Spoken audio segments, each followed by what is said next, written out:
Praise be to the wonderful name of the Lord Jesus Christ. I greet each and every one, the few that are joining us in person and those that are watching it online.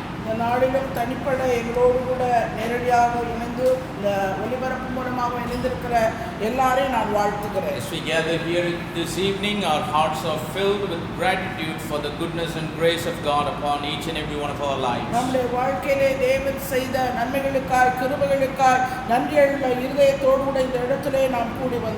With these few words, I would like to draw your attention into the Word of God.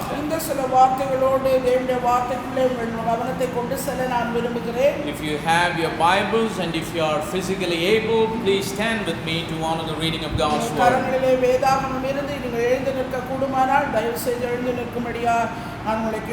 I'd like to read three different passages of scriptures.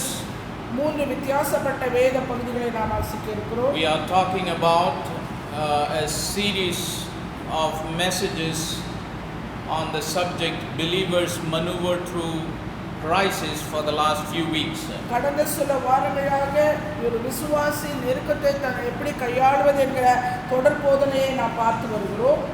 And today will be the part 4 of our message in this series. Let us turn to the book of Psalm 123 and verse number 2. And then we'll read Hosea chapter number 12 and verse number 6.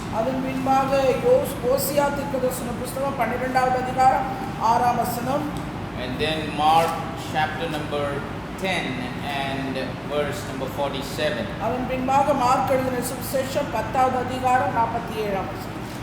Psalm number 123 and verse number 2. Behold, as the eyes of servants look unto the hand of their mistress, and as the eyes of a maiden unto the hand of her mistress, so our eyes wait upon the Lord our God until that He have mercy upon us.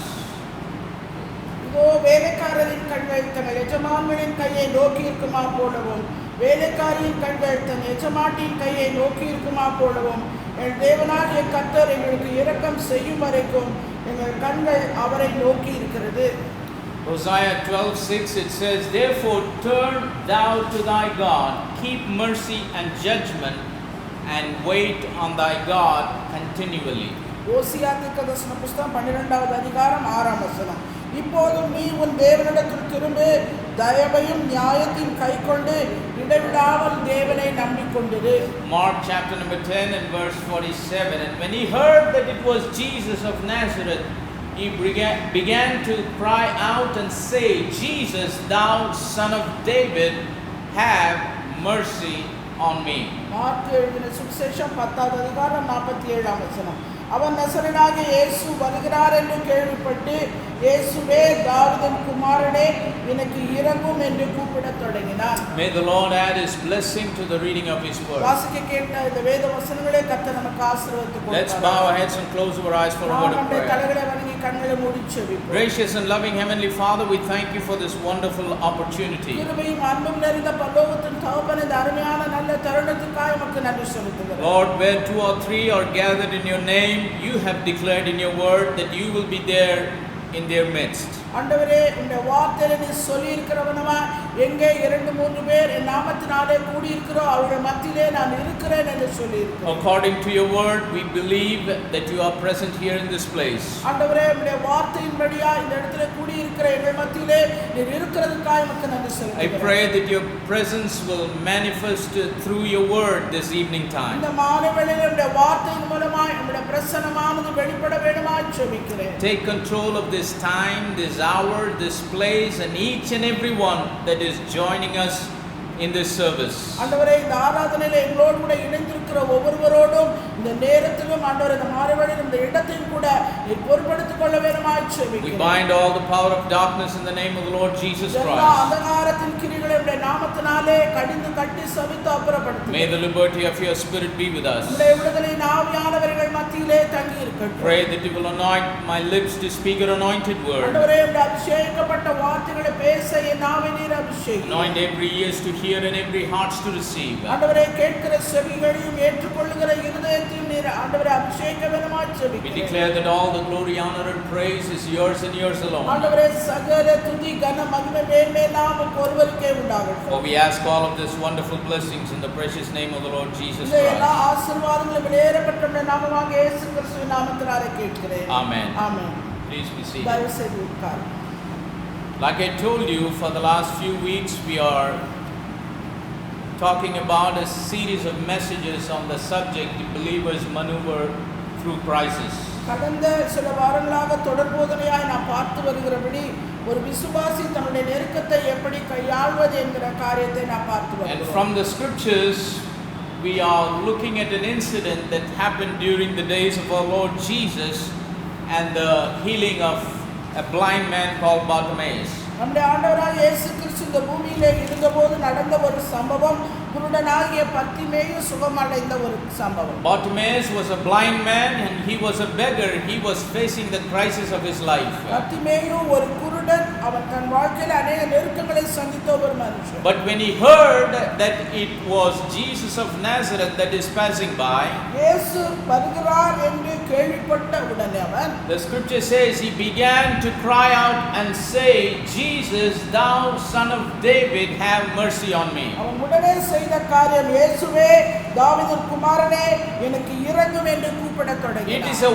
one-line prayer, looks like a very simple prayer, but it is a very profound prayer. ஒரு வரி ஜெபமாக பார்க்கிறதற்கு எளிமையான ஒரு ஜெபமாக இருந்தாலும் அது ஒரு ஆழமான ஜெபமாக இருக்கிறது. Each and every word that came out of this man, it came out of the depths of his heart. அவனுடைய வாயிலிருந்து புறப்பட்ட ஒவ்வொரு வார்த்தையும் அவனுடைய இருதயத்தின் ஆழத்திலிருந்து புறப்பட்ட ஒரு வார்த்தைகளாக He இருக்கிறது. said, he first called out his name, Jesus. முதலாவது ஆண்டவராகிய இயேசு கிறிஸ்துவின் பெயரை சொல்லி இயேசுவே என்று சொல்லி கூப்பிடுகிறார். For everyone that joined us online in the last week, we talked about calling on the name of Jesus in the middle of our crisis. நம்முடைய நெருக்கங்களின் மத்தியிலே ஆண்டவராகிய இயேசு கிறிஸ்துவின் நாமத்தை சொல்லி கூப்பிடுவது எப்படி என்று சொல்லி கடந்த வாரத்திலே கேள்விப்பட்ட யாவருக்கும் நன்றாக And தெரியும். how this man called on the name of ஆனால் Jesus. இந்த மனுஷன் ஆண்டவராகிய இயேசு கிறிஸ்துவின் நாமத்தை எப்படி கூப்பிட்டார்? Many times people hear about the name Jesus and they try to repeat it over and over again. அநேக நேரங்களிலே அந்த இயேசு என்கிற பெயரை கேள்விப்பட்டவர்கள்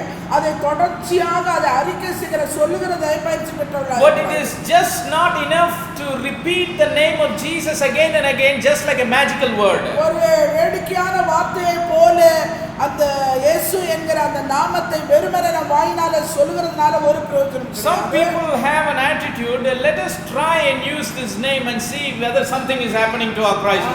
நம்முடைய நெருக்கத்திலே இந்த பெயரை சொல்லி கூப்பிட்டால் ஏதாவது நமக்கு நடக்குமா என்று சொல்லி அவர்கள் அமிதமாய் அந்த பெயரை சொல்லி பார்க்கிறதும் உண்டு. But when this man called on the name of Jesus, ஆனால் இந்த மனுஷனோ இந்த பெயரை இயேசு என்கிற நாமத்தை சொல்லி கூப்பிட்டார். it was not him that is calling, but it is the faith in him that is crying out that name. இது அவனாக அவன் வாயிலிருந்து கூப்பிடக்கூடிய ஒரு வார்த்தையாக அல்ல, அவனுக்குள்ள இருந்த விசுவாசத்தினாலே அந்த நாமத்தை சொல்லி கூப்பிட்டார். Because Jesus said, if you ask anything in my name, I will do it. ஏனென்றால் இயேசு கிறிஸ்துவை சொல்லுகிற நாமத்தினாலே எதை கேட்டாலும் அதை நான் செய்வேன் என்று அவர் It is சொல்லியிருக்கிறார். very important to ask the Lord believing him. ஆண்டவரை நாம் கூப்பிடுவதற்கு முன்பாக அவரை நாம் விசுவாசிக்க வேண்டும். In Hebrews 11 and verse number 6, the scripture says, எபிரேயர் 11:6 நாம் வாசிக்க கேட்கிறோம். without faith it is impossible to please God. விசுவாசம் இல்லாமல் தேவனுக்கு பிரியமாய் இருப்பது கூடாத But காரியம். he that comes to God, ஆனால் தேவனிடத்தில் சேருகிறவன் எவனும், comes to God means he that wants to approach God. தேவனை அணுகுகிற எவனும், He that wants to call upon the name of the Lord. ஆண்டவராகிய இயேசுவின் நாமத்தை சொல்லி கூப்பிட செய்கிற எவனும், The Bible says he must believe that he is. அவர் உண்டென்று விசுவாசிக்க வேண்டும். How he is. அவர் எப்படி இருக்கிறார்? He is what he says he is in his word. அவர் நம்முடைய வார்த்தையிலே எப்படி இருப்பேன் என்று சொல்லி இருக்கிறாரோ அப்படியாகவே இருக்கிறார். This Bible from the front cover to the back cover, இந்த வேதாகமம் முன் அட்டையிலிருந்து பின் அட்டை வரைக்கும், from the beginning of the book of Genesis to the end of the book of Revelation, ஆதியாகம புத்தகத்தின் ஆரம்பத்திலிருந்து வெளிப்படுத்தல் இறுதி இறுதி வரைக்கும் it reveals only one man. ஒரே ஒரு மனுஷனை மட்டுமே பற்றி குறிப்பிடுகிறது. And that man is our Lord Jesus அந்த Christ. மனுஷன் நம்முடைய ஆண்டவராகிய இயேசு கிறிஸ்து. And that man is just not a man, but he is a God manifest in the flesh. அந்த மனுஷன் வேறு சாதாரண ஒரு மனுஷன் அல்ல, மாம்சத்திலே வெளிப்பட்ட தேவன். So now when we come to God, ஆனால் நாம் இப்பொழுது தேவனிடத்தில் வருவது, we must believe that he is what he says he is. அவர் எப்படி இருக்கிறார் என்று சொல்லி இருக்கிறாரோ அப்படியாகவே அவர் இருக்கிறார். There are two types of people that come to our Lord Jesus. நம்முடைய ஆண்டவராகிய இயேசு கிறிஸ்துவிடத்தில் இரண்டு விதமான ஜனங்கள் The வந்தார்கள். first group of people, they come to Jesus for what he has. முதலாவது வந்த கூட்டத்தினர் ஆண்டவராகிய இயேசு கிறிஸ்து என்ன வைத்திருந்தாரோ அதற்காக But the வந்தார்கள். second group of people, they come to Jesus for who he is. இரண்டாவது வரை கூட்டத்தினர் அவர் எப்படி இருக்கிறாரோ அவரை அப்படியாகவே அவர் ஏற்றுக்கொள்ளும்படி வந்தார்கள். True believers in Christ, விசுவாசிக்கிறதன் மூலமாக the real sons and daughters of God, உண்மையான அவருடைய குமாரர் குமாரத்திகளாய் no matter in whichever time they call upon the name of the Lord, எந்த நேரத்திலாகிலும் ஆண்டவராகிய இயேசுவின் நாமத்தை சொல்லி கூப்பிடும்போது they don't have this silly attitude of coming to him for what he has. அவர் என்ன வைத்திருக்கிறாரோ அதற்காக அவர்கள் சேர்கிறதில்லை, அணுகிறதில்லை. But they will always come to God for who he is. ஆனால் அவர் யார் என்பதை அறிந்தவர்களாக அவரிடத்திலே சேர்கிறார்கள். Because whatever we might need in our life, நம்முடைய வாழ்க்கையின் தேவை எதுவாக இருந்தாலும் சரி, it is wrapped up in who God is. தேவன் யார் என்பதற்குள்ளேயே அடங்கி இருக்கிறது. If we need healing, we need to know that he is our healer. நமக்கு சுகம் ஆரோக்கியம் அவசியம் ஆனால் நம்முடைய பரிகாரி நம்முடைய சுகமாக்குகிறவர் அவராய் If இருக்கிறார். we need salvation, we need to know he is our savior. நமக்கு ரட்சிப்பு அவசியம் என்றால் அவரே நம்முடைய இரட்சகராய், ரட்சிப்பு அவருக்குள் இருக்கிறது. If we need eternal life, Jesus Christ is our eternal life giver.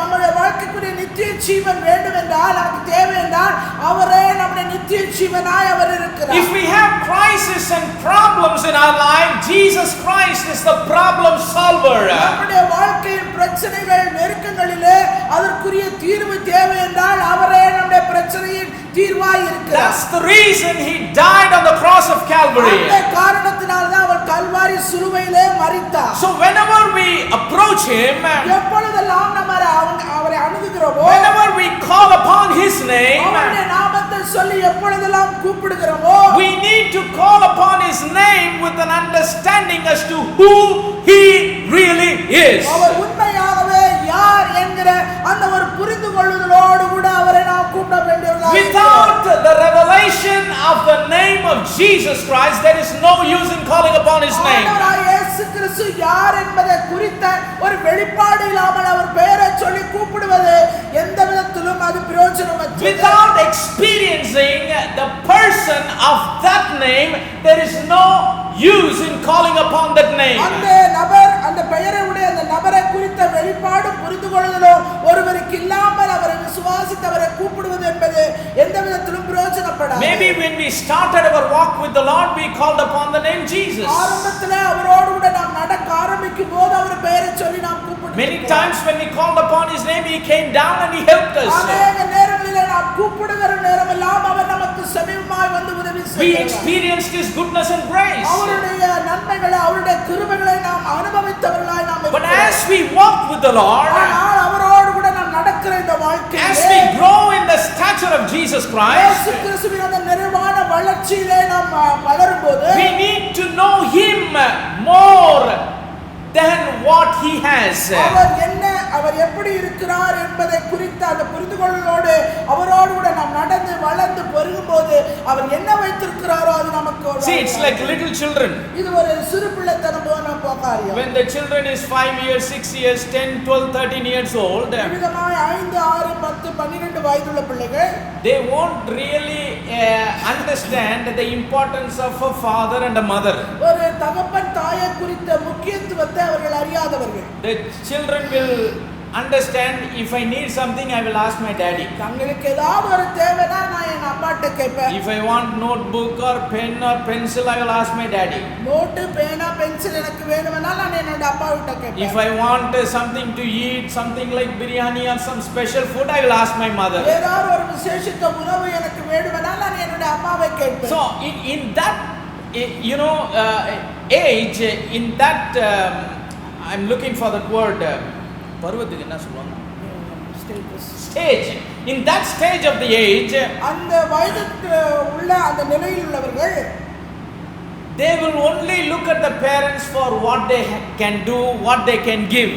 அவங்க பெற்றோருக்கு தெரியும் அவங்களுக்கு என்ன கொடுக்கணும், அவங்க என்ன கேட்பாங்கன்றது அவங்களுக்கு நல்லா. Oh, if I need this, if I ask my father, he will give. அதே அந்த பிள்ளைகளுக்கு தெரியும் நான் எனக்கு தேவைனா இதை எங்க அப்பாட்ட கேட்பேன், எங்க அப்பா எனக்கு. So whenever the child goes with an expectation of for what the father can give.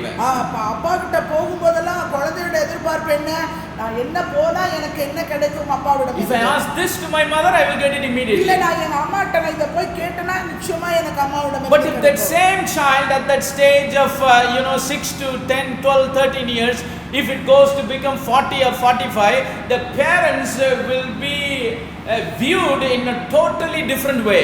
அதே வளர்ந்த அந்த 5, 6, 10, 15 வயது குழந்தைகள் அவர்கள் 40 வயது அடையும் போது அந்த பெற்றோருடைய கவனமான அந்த பிள்ளைகளிடத்துல வித்தியாசமான ஒன்றாயிருக்கும். The father won't mean to them or the mother won't mean to them for what they can give, but they will mean to them for who they are in their life. அவங்களுக்கு என்ன கொடுக்கணும்னு பெற்றோரும் அதை பத்தி யோசிக்க மாட்டாங்க, பிள்ளைகளும் அவர்கள் நினைக்க மாட்டாங்க. ஆனா அவர்கள் எந்த நிலையில இருக்கிறார்கள் என்பதை பெற்றோர் Oh, that person is my father, that person is my mother. அந்த நபர் என்னுடைய தகப்பன், அந்த அவர் என்னுடைய தாய் என்று அவர்கள் அறிந்து கொள்வார்கள். If I have any problem, I will go to them, they will give me some advice. எனக்கு ஏதாவது ஒரு பிரச்சனை என்றால் நான் அவர்களிடத்திலிருந்து போய் எனக்கு புத்திமதி, because they have lived a lot of life before me. ஏன்னா எனக்கு முன்பாக அவர்கள் கொஞ்சம் நாட்கள் வாழ்ந்து. If I go to them, they can give me an advice as to how to handle this problem. எனக்கு இருக்கிற இந்த பிரச்சனை எப்படி கையாளுவது என்பது அவர்கள் நன்கு அறிந்ததனால அவர்களிடத்திலிருந்து நான் அதற்குரிய Same way, when we began our walk with the Lord, அதுபோலதான் நாம் ஆண்டவரோடு கூட நடக்க ஆரம்பிக்கும் போது we expected some of the things the Lord to do in our life. நம்முடைய வாழ்க்கையிலும் தேவன் சில காரியங்களை அவர் செய்கிறவராக. Oh, I am sick, I want him to heal me.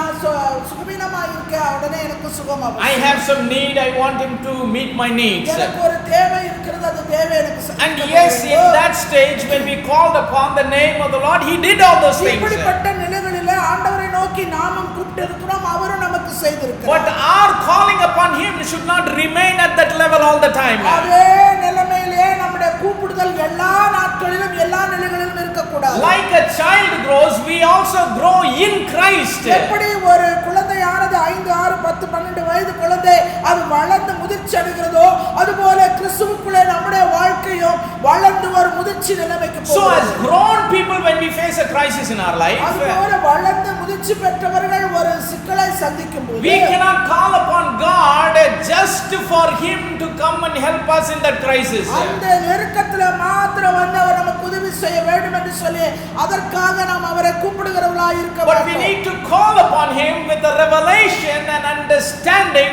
for who he is. அவர் உண்மையாகவே யார் என்கிற வெளிப்பாடும் புரிந்து கொள்ளுதலோடும் நமக்கு இருந்து அந்த விதத்திலே நாம் அவரை கூப்பிடுகிறோம். That's why when we continue to look at the prayer of blind Bartimaeus, அந்த குருடன் பத்திமேனுடைய ஜெபத்தை தொடர்ந்து பார்த்தீர்களா? how did he call upon him? அவன் ஆண்டவராய் இயேசு எப்படி Yes, கூப்பிட்டான்? he began his prayer by saying Jesus. அவன் இயேசுவே என்று கூப்பிட்டது மாத்திரமல்ல, He did not say, Jesus, come and heal me. இயேசுவே வந்து என்னை சுகமாக்கும் என்று சொல்லல.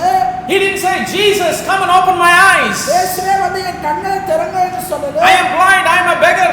நான் ஒரு குருடன், நான் ஒரு பிச்சைக்காரன். Now is the chance, now only you are passing by. இப்பொழுதுதான் எனக்கு அருமையான தருணம், இப்பொழுதுதான் நீங்க கடந்து போறீங்க. I don't want to miss this chance, please come and help me. இந்த வாய்ப்பை, இந்த தருணத்தை நான் அனுபவ விடவில்லை, அதனால நான் உங்களை He did not say, help, help, help. உதவி உதவி உதவி என்று சொல்லி Open my eyes, open my eyes. கண்களை திறவுங்க, கண்களை திறவுங்க என்று Or he சொல்லி. did not say, I am blind, blind, blind, please help me. நான் குருடன், எனக்கு உதவி செய்யுங்க என்று சொல்லி Or கேட்கிறேன். he did not ask, I am blind, give me some money, some change before you pass by. நான் இருக்கிறேன், அதனால எனக்கு கொஞ்சம் பிச்சை பைசா கொடுங்கன்னு கேட்கல. Immediately after he called upon the name of ஆண்டவராகிய Jesus, இயேசு கிறிஸ்துவின் நாமத்தை சொல்லி கூப்பிட்ட உடனே he said, "Thou son of David." தாவீதின் குமாரனே. See, that's why I told you, அதனாலதான் நான் சொன்னேன். he not only knew the name of அவன் Jesus, ஆண்டவராகிய இயேசுவின் நாமத்தை அறிந்தது மாத்திரமல்ல, he not only knew about the name of அந்த Jesus, நாமத்தை குறித்து அறிந்தவன் மாத்திரமல்ல, this man who called upon the name of Jesus, இந்த ஆண்டவராகிய இயேசுவின் நாமத்தை கூப்பிட்ட இந்த he மனிதன் also knew who that man was. அந்த மனிதன் அந்த இயேசு என்கிற நபர் யார் என்கிறதை அறிந்தவனாய் இருந்தான். That is why in his second phrase he said, "Jesus, thou son of David." அதனாலதான் அவன் ஜெபத்தில் அவன் சொல்றான், தாவீதின் குமாரனே. Though he was blind in his eyes, தன் கண்களிலே குருட்டுத்தனத்தை உடையவனாய் he இருந்தான். had the revelation of the person who had that name. அந்த நாமத்தையுடைய நபரை குறித்த வெளிப்பாடு உடையவனாய் He did இருந்தான். not believe Jesus like those critics that said he's the son of a carpenter. அந்த நாட்களிலே இருந்த அந்த பரிசேயர் சதுசேயரை போல அவர் ஒரு தச்சனுடைய குமாரன் என்கிற அறிவிலே அவன் He இல்லை. did not understand about Jesus to be the son of Joseph and Mary. யோசேப்புக்கும் மரியாளுக்கும் பிறந்த குமாரன் இயேசு என்கிற அந்த ஒரு அறிவிலும் இல்லை. He didn't have the understanding where he thought that Jesus was a preacher or a priest. அவன் ஒரு இயேசுவை ஒரு பிரசங்கியாரோ இல்ல ஒரு ஆசாரியராகவோ நினைக்கல. He never even kept him in the position of a prophet. ஒரு தீர்க்கதரிசி என்கிற நிலையில கூட அவரை வைத்து பார்த்தார். But after he called upon the name of Jesus, இயேசு என்கிற நாமத்தை சொல்லி கூப்பிட்ட பின்பு he said, "Thou son of David." தாவீதின் குமாரனே. He knew who that man was. அந்த மனிதன் யார் என்பதை அவன் நன்கு He was அறிந்திருந்தான். blind in his physical eyes, அவனுடைய சரீரபிரகாரமான கண்களிலே குருட்டு. but in the eyes of his heart, ஆனால் அவனுடைய இருதயத்தின் கண்களோ he had the revelation of the person who had the name of Jesus. நபர் இயேசு என்கிற பெயரை உடைய நபர் யார் என்கிற வெளிப்பாடு உடையவனாக That's இருந்தான். how we need to call upon the name of the Lord in the middle of our crisis. நாமும் நம்முடைய நெருக்கத்திலே அவரை நோக்கி நாம் கூப்பிட When வேண்டியவர்களாய் we are sincere in our hearts, நம்முடைய இருதயத்திலே நாம் உத்தமம் உள்ளவர்களாய் knowing who that man, that God we serve, நாம் ஆராதிக்கிற நம்முடைய ஆண்டவர் யார் என்கிறதை அறிந்து புரிந்து கூப்பிட and வேண்டும். believe in that revelation, அந்த வெளிப்பாட்டிலே விசுவாசம் உள்ளவர்களாய் and then cry out his name from the depths of our நம்முடைய heart, இருதயத்தின் ஆழத்தில் இருந்து அந்த நாமத்தை சொல்லி நாம் கூப்பிடும்போது that's the time the Lord will turn our crisis. அந்த நேரம் தான் நம்முடைய பிரச்சனைகளை நெருக்கத்தை அவர் மாற்றுகிறவராய் He said, இருக்கிறார். "Thou son of David." தாவீதின் குமாரனே. Of all the titles that Jesus had, இயேசு கொண்டிருக்கிற எல்லா அந்த பட்டப்பெயர்களும் why he picked out this term, son of David? ஏன் இந்த தாவீதின் குமாரனே என்கிற பெயரை மட்டும் அவன் எடுக்கவில்லை? Jesus had many titles when he came into this world. இயேசு கிறிஸ்து இந்த பூமியிலே வந்தபோது அநேக பட்டப்பெயர்களை உடையவராய் Hundreds of இருந்தார். years before Jesus Christ was born into this world, இயேசு கிறிஸ்து பிறப்பதற்கு முன்பாகவே பல நூறு வருடங்களுக்கு முன்பாக பல நூறு வருடங்களுக்கு முன்பாக Isaiah the prophet prophesied, ஏசாயா தீர்க்கதரிசி தீர்க்கதரிசனமாய் சொல்லியிருக்கிறார். he is the Prince of Peace, அவர் சமாதான பிரபு. he is the mighty God, அவர் வல்லமையுள்ள தேவன். he is the everlasting Father, அவர் நித்திய பிதா. and he had so many titles when he came into this world. அவர் இந்த பூமியிலே வந்தபோது அநேக பட்டப்பெயர்களை உடையவராய் Praise the இருந்தார். name of the living God. Of all the titles that is there for our Lord Jesus, நம் ஆண்டவராய் இயேசு கிறிஸ்துவுக்கு இத்தனை பெயர்கள் உடையவராய் this இருந்தார். blind Bartimaeus, இந்த குருடன் பத்திமேயு as he was in the crisis of his life, begging because of his blindness, தன்னுடைய வாழ்க்கை நெருக்கத்திலே இந்த குருட்டுத்தனத்தினாலே வீதியிலே உட்கார்ந்து பிச்சை கேட்டுக் கொண்டிருக்கிறார். when he called out the name of Jesus, ஆண்டவராய் இயேசு கிறிஸ்துவின் அந்த நாமத்தை சொல்லி அவன் கூப்பிட்ட he போது, said, "Thou son of David." தாவீதின் குமாரனே. What kind of a title is the son of David? அந்த தாவீதின் குமாரனே என்கிற பெயருக்குரிய மகிமை என்ன? See, son of David is a messianic title. அந்த தாவீதின் குமாரன் என்கிற பெயர் அது ஒரு மேசியானிக்க பெயராகும். It is an indication that that person who is called as the son of David is Messiah. அந்த கூப்பிடுகிற அந்த நபர் தாவீதின் குமாரனே என்று சொல்லி கூப்பிடுகிற அவர் தான் மேசியா என்கிற பெயர். It is a messianic title. அது ஒரு மேசியானிக் பெயராகும். And Messiah means the anointed. அந்த மேசியா என்கிற பெயருக்கு அர்த்தம் என்னவென்றால் அபிஷேகம் பண்ணப்பட்ட ஒருவர். Praise the name of the living God. This blind Bartimaeus, இந்த குருடன் when he பத்திமேயு called on the name of Jesus, ஆண்டவராகிய இயேசுவின் நாமத்தை சொல்லி கூப்பிட்டபோது he had an understanding in him that that person whose name he is calling, he is the anointed. இயேசு என்று சொல்லி கூப்பிடுகிற அந்த நபருடைய பெயரை குறித்ததான அந்த அர்த்தத்தை வெளிப்பாட்டை பெற்றவனாய் அவர் அபிஷேகம் பண்ணப்பட்ட ஒருவர் என்பதை அவன் நன்கு அறிந்தவனாய் He knew who that person is. அந்த நபர் யார் என்பதை அவன் நன்கு அறிந்தவனாய் So he was drawing to God, believing who he really is. எனவே உண்மையாகவே ஆண்டவரிடத்தில் அவன் சேரும்போது அவர் யார் என்கிற அறிந்து புரிந்து கொள்வதோடு அவரிடத்தில் He is just not calling upon the name of Jesus as a magical word. ஒரு மேஜிக்கல் வார்த்தையாக அந்த இயேசு என்கிற பெயரை சொல்லி நாம் கூப்பிடுகிறவர்களாய் இருப்போம். He was calling his name knowing who that person is. உண்மையாக அந்த நபர் அந்த பெயருடைய நபர் யார் என்று அறிந்து புரிந்து அதை கூப்பிட வேண்டும். Praise the name of the living God. See, in the life that we are living in this world, இந்த உலகத்திலே நாம் வாழ்கிற இந்த வாழ்க்கையானது we know many popular names. அநேக பிரசித்தி பெற்ற பெயர்களை நமக்கு தெரியும். The whole world knows it. அகில உலகமும் அறிந்திருக்கும். But do we really know what kind of a person they are? ஆனா அந்த பெயரை உடைய நபர் உண்மையாகவே அவர் எப்படிப்பட்டவர் என்பது நமக்கு தெரியுமா?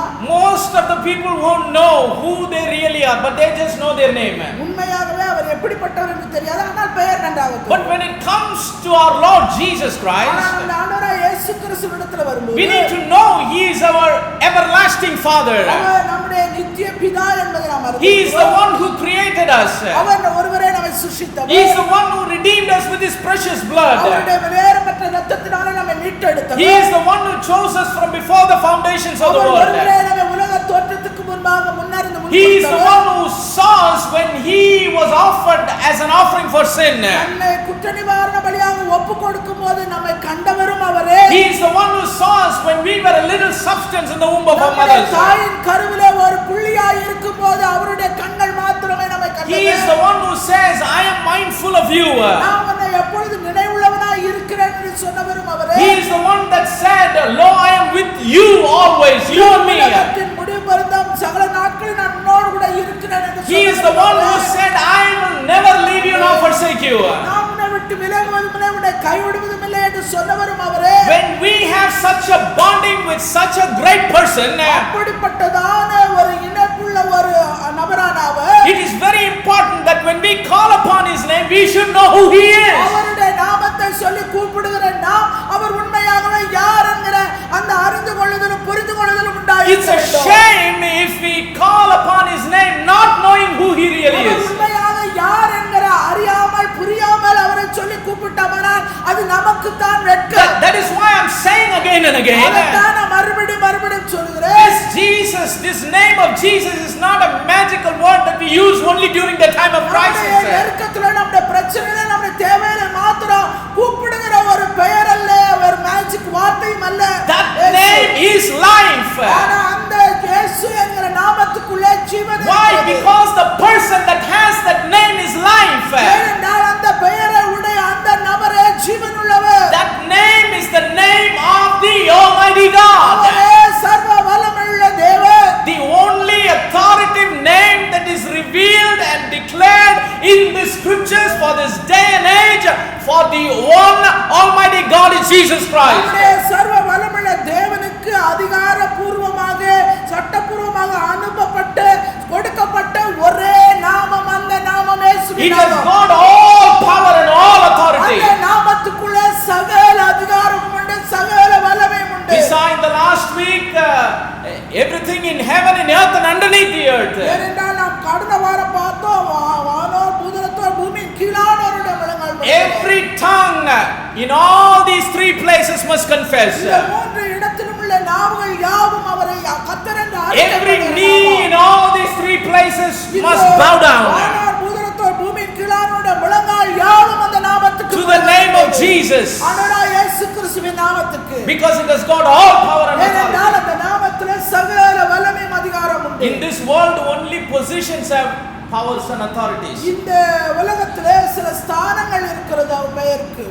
In the kingdoms of the world இந்த உலகத்தின் ராஜ்யத்திலே only positions have power and authority. அந்த ஸ்தானங்களுக்கு தான் அதிகாரமும் வல்லமையும் உண்டு. If we say manager, manager என்று நாம் சொல்லுவோம்னா only that position has some power. அந்த மேனேஜர் என்ற அந்த ஸ்தானத்துல அவருக்கு சில அதிகாரம் Whoever sit there, யாரெல்லாம் மேனேஜர் ஆகுறாங்களோ அந்த இடத்துல, whether for 1 year or 2 year or 3 year, only that period alone he will have that power that has been given to that position. 2 வருஷமோ 3 வருஷமோ எவ்வளவு காலம் அந்த பதவியில அவர் இருக்கிறாரோ அது வரைக்கும் அதில் இருக்கிற அதிகாரம். District collector, அதுபோல டிஸ்ட்ரிக்ட் கலெக்டர் என்று சொல்லுகிறோம். it is a position. அதுவும் ஒரு ஸ்தானம் தான்.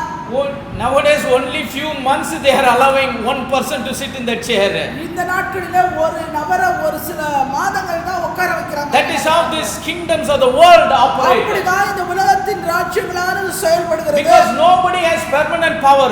யாருக்குமே நிரந்தரமான அதிகாரம் வல்லமை கிடையாது. The name doesn't have any power and authority in this world. பெயருக்கு எந்த அதிகாரம் வல்லமை இந்த உலகத்திலே கிடையாது. Only as long as they are in that position their name will have some power and authority. வகித்திருக்கிற அந்த பதவியிலே நிலைத்திருக்கிறார்களோ அது வரைக்கும் அந்த பதவிக்குரிய அதிகார வல்லமை உண்டு. But once they demit their position, demit their office, ஒரு காலம் வரும் அந்த பதவி விட்டு அவர்கள் விலகி அந்த பதவி விட்டு போகும்போது they lose the power and authority that their name carried. அவர்கள் சுமந்து கொண்டு வந்த அந்த பெயருக்கேற்ற அந்த அதிகார வல்லமையும் அவர்களை விட்டு. But in the kingdom of God, ஆனா தேவனுடைய ராஜ்யத்திலே it is not like that. அப்படி அல்ல. Only the name has the power and authority. நாமத்துக்கு தான் அதிகாரம் வல்லமை உண்டு. Praise the name of the living God. Because of that name we have many positions. அந்த நாமத்தினால இந்த நாட்களில் நாம் अनेक நிலைகளிலே நாம் இருக்கிறோம். Because of the name we say he is the King of Kings. அந்த நாமத்தினால அவரை நாம் ராஜாதி ராஜா. Because of the name we say he is the Lord of Lords. அந்த நாமத்தினால அவரை கர்த்தாதி கர்த்தா என்று நாம். Because of the name we say that he is the Prince of Peace. அந்த நாமத்தினால அவரை சமாதான பிரபு என்று சொல்லுகிறோம். Praise the name of the living God. Because that name belongs to a real person. அந்த பெயரானது ஒரு உண்மையான நபருக்கு உண்டு. That person is the eternal almighty God. அந்த நபர் நித்தியமான வல்லமையுள்ள ஒரு தேவன். He never changes. அவர் ஒரு காலம் மாறுகிறதில்லை. Praise the name of the living God.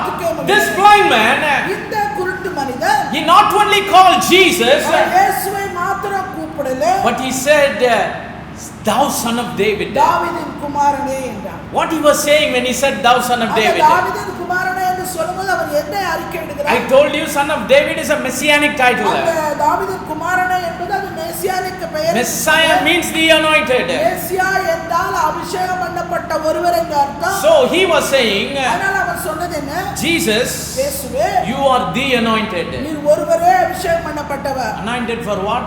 எதுக்காக அபிஷேகம் பண்ணப்பட்டவர்? See, this man know deeply who that man was. உண்மையாகவே இயேசு யார் என்பதை அவர் நன்கு ஆழமாய் அறிந்தார். Do you know for what Jesus Christ was anointed? எதற்காக இயேசு கிறிஸ்து அபிஷேகம் பண்ணப்பட்டார்? Let us go to the book of Isaiah chapter number 61. ஏசாயா தீர்க்கதரிசன புத்தகம் 61வது அதிகாரம் And read verse number 1.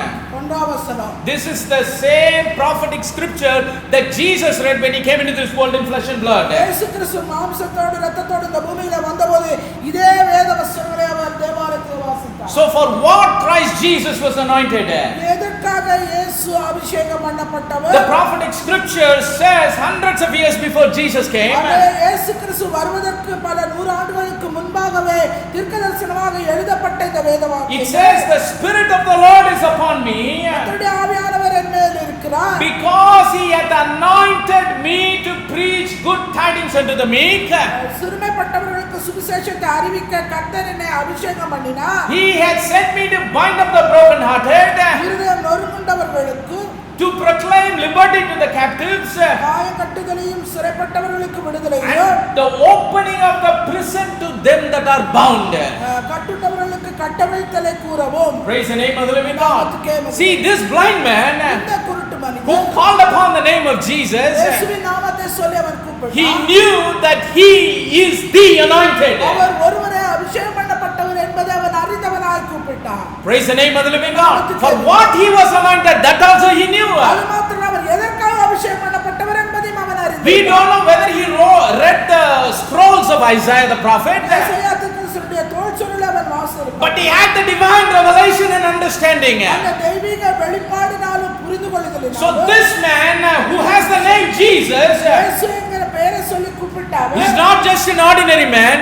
அவர் ஒரு சாதாரண மனுஷன். He is the son of David, the anointed one. தாவீதின் குமாரன், அவர் அபிஷேகம் பண்ணப்பட்டவர். He is anointed to do 4 things. அவர் 4 காரியங்களுக்காக அபிஷேகம் பண்ணப்பட்டார். Anointed to preach good tidings unto the meek. சுவிசேஷத்தை சிறுமைப்பட்டவர்களுக்கு சுவிசேஷத்தை அறிவிக்க. He is anointed to bind up the broken hearted. இருதயம் நொறுங்குண்டவர்களை கட்ட.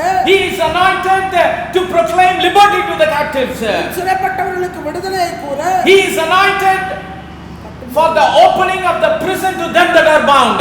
கட்டுண்டவர்களை கட்டவிழ்க்க. See, he knew who that man was. உண்மையாக அந்த நபர் யார் என்பதை நன்கு அறிந்தார். So when blind Bartimaeus was approaching our Lord Jesus, ஆண்டவராய் இயேசு கிறிஸ்துவை குருடன் பர்த்திமேயு அணுகும்போது, when he was calling upon the name of Jesus, ஆண்டவராய் இயேசுவின் பெயரை சொல்லி அவன் கூப்பிட்டான். he was not calling for his problem. அவன் தன்னுடைய பிரச்சனைகளுக்காக அவரை நோக்கி கூப்பிட்டது. He was not calling his name for Jesus to heal his blindness. அவனுடைய குருட்டுத்தனத்தை சுகமாக்குவதற்காக அவர் பெயரை சொல்லி கூப்பிட்டார். But he was calling upon the name Jesus ஆண்டவராய் இயேசுவின் நாமத்தை சொல்லி அவர் கூப்பிட்டார். because he is the one who will open the prison to them that are bound. சிறைப்பட்டவர்களை விடுதலைக்கவும் கட்டுண்டவர்களை கட்டவிழ்க்கவும் செய்கிறவர் என்கிறதை அறிந்தவனாய் அவன் Blind கூப்பிட்டான். Bartimaeus was in a prison. குருடன் பர்த்திமேயு அவன் ஒரு சிறைக்குள்ளே கிடந்தான். What kind of prison? எப்படிப்பட்டதான சிறைப்படுதல்? Prison of blindness. குருட்டுத்தனம் என்கிற ஒரு சிறை. If you don't believe blindness is a prison, குருட்டுத்தனம் ஒரு சிறை என்பதை நீங்கள் அறிய முடியாவிட்டால், குருட்டுத்தனம் ஒரு சிறை என்கிறத நீங்க நம்பலனா, you just close your eyes for 10 seconds. ஒரு 10 வினாடி உங்க கண்களை மூடுவீங்க. Tightly close your eyes for 10 seconds. டைட்டா உங்க கண்ணை மூடுங்க 10 வினாடிக்கு. That is the whole life of that person. அதுதான் அந்த நபருடைய முழு வாழ்க்கையும். It is more worse than putting him in a prison that is built with iron rods and bricks and stones. கல்களினாலும் இரும்பு கம்பிகளாலும் கட்டப்பட்ட சிறைச்சாலைக்குள்ளே இருப்பதை காட்டிலும் அதிக கொடுமையானது. His physical body was in a free world. அவனுடைய சரீரமானது இந்த உலகத்திலே விடுதலை பெற்றதா. But the blindness he had put his whole life into a prison. ஆனால் அவன் கண்களில் இருக்கிற அந்த குருட்டுத்தனமோ அவனுடைய வாழ்க்கை முழுவதுமே ஒரு சிறைவாசத்துக்குள்ளே கொண்டு போய். Because of that he could not live a normal life. அதனால அவனுடைய வாழ்க்கை ஒரு சாதாரண வாழ்க்கை வாழ முடியல. Because of the prison of blindness he could not have a family. அந்த குருட்டுத்தனம் இருக்கிற அந்த சிறைவாசத்தினால அவனுக்கு ஒரு குடும்பம் இல்லை. Because of that prison of blindness he could not live in a house and eat food and raise up a family or go on work and earn his livelihood. He is not able to live a normal life because of the prison of his blindness. குருட்டுத்தனம் என்கிற அந்த சிறைவாசம் அவனுக்குள்ளே இருக்கிறதுனால அவன் ஒரு வீட்டை உண்டாக்கி குடும்பத்தோடு ஒரு நார்மலான ஒரு வாழ்க்கை வாழ முடியாதவன். But in the middle of that blindness, அந்த குருட்டுத்தனத்தின் மத்தியிலே, in the middle of that prison, அந்த சிறைவாசத்துக்கு மத்தியிலே, when he heard that it was Jesus of Nazareth, இயேசு நசரேயனான இயேசு வருகிறார் என்று கேள்விப்பட்டு, he knew who he really is. உண்மையாகவே அவர் யார் என்பதை அவன் அறிந்தார். Who is that person? அந்த நபர் யார்? He is a person who can open the prison doors. அவர் சிறைவாசல்களை திறக்கிற ஒரு தேவன். Whoever is bound with captivity, யாரெல்லாம் கட்டுண்டவர்களாய் இருக்கிறார்களோ, no matter whatever kind of trap they are trapped in, எப்படிப்பட்டதான கண்ணியிலே சுருக்குகளிலே அவர்கள் சிக்கிக்கொண்டு, whether it is a trap of sin, இல்ல பாவம் என்கிற ஒரு கண்ணியிலே அவர்கள், whether it is a trap of sickness, இல்ல வியாதி என்கிற அந்த சுருக்கிலே அவர்கள் மாட்டி இருந்தாலும், whether it is a trap of problem, இல்ல பிரச்சனை என்கிற அந்த கண்ணியிலே அவர்கள் மாட்டி இருந்தாலும், whether it is a trap of deception, இல்ல வஞ்சகம் என்கிற அந்த ஒரு வலைக்குள்ள அவர்கள் மாட்டி this இருந்தாலும், blind Bartimaeus knew, இந்த குருடன் Bartimaeus oh, this man that is passing by, கடந்து போகிற இந்த மனுஷன், do you know who he is? யார் என்று தெரியுமா? He is the anointed one to open the prisons of those that are bound. கட்டுண்டவர்கள் எல்லாம் கட்டவிழ்க்க கூடியவரும் சிறைப்பட்டவர்கள் எல்லாம் விடுதலை செய்யக்கூடிய அபிஷேகம் பண்ணப்பட்ட ஒருவர் அவர்தான். No matter whatever our crisis is, நம்முடைய நெருக்கங்கள் எப்படிப்பட்டதா இருந்தாலும், only the anointed one is anointed to bring us out of our crisis. அபிஷேகம் பண்ணப்பட்ட இந்த ஒருவரால மாத்திரமே அந்த நெருக்கத்திலிருந்து நம்மை வெளியே கொண்டு வர சாத்தியமாகும். See, we have to come to that place that Christ Jesus is the anointed one for our life. நம்முடைய வாழ்க்கைக்கு அவர் ஒருவரே அபிஷேகம் பண்ணப்பட்டவராய் இருக்க வேண்டும். அவரிடத்தில் நாம் வருகிறோம். Many times believers they go with the ways of the world. உலகத்து போற போக்கிலேயே அநேக நேரங்களிலே விசுவாசிகளும் போகிறார்கள். And when they are trapped in a crisis, ஏதாவது ஒரு சிக்கல்ல மாட்டின உடனே they are trying to find another person who is trapped in the same kind of crisis. இதே சிக்கல்ல மாட்டியவன் தவிச்சிட்டு வெளியே வந்தானா அவனை தேடி போறான். And then they go and ask advice to him. அதன் பின்பு அவனை தேடி போய் அப்பா நீ எப்படி வெளியே வந்த போற? And then they have an idea that they will also come out in the same way. எப்படி அவங்க வெளியே வந்தாங்களோ அதுபோல இவரும் வெளியே வர. See, the world in which we are living in, வாழ்ந்து கொண்டிருக்கிற இந்த உலகமானது it gives so many options to us. நமக்கு अनेक வாய்ப்புகளை கொடுக்கிறதா இருக்கு. If you have a situation in your life, உங்க வாழ்க்கையில ஒரு சூழ்நிலை இப்படி இருக்கு, or if you have a problem in your life, ஒரு பிரச்சனை உங்க வாழ்க்கைக்குள்ள இப்படி இருக்குது, you have option A. ஒரு ஏங்கிற ஒரு வழி இருக்கு. You can deal with that option and find a solution to your problem and see whether it works or not. அந்த ஏங்கிற அந்த ஆப்ஷன்ல நீங்க போய் உங்க பிரச்சனைக்கு தீர்வு வருதான்னு பார்த்து அது வரலையா முன்னலையா திரும்ப வரும். So then if it doesn't work, they go to option B. அப்படியே அது ஒண்ணு வேலைக்கு ஆகலன்னா அடுத்தது B க்கு போறது. Because that is the nature of the world. It has got so many options. இந்த உலகத்தினுடைய நீதி அவர்களுக்கு பல காரியங்கள் உண்டு. They go to B and they try, and if it doesn't work, they come out. அதுபோல அந்த ஆப்ஷன் B க்கு போக வேண்டியது அங்கேயும் வேலைக்கு ஆகலன்னா அடுத்த வேலைக்கு போறது. Then they go to option C and they try whether it is working. C ஆப்ஷனுக்கு போக வேண்டியது அங்க போய் முயற்சி செய்யறது. If it doesn't work, they come back and they look for D. அங்கேயும் வேலைக்கு ஆகலன்னா ஆப்ஷன் D க்கு போக வேண்டியது.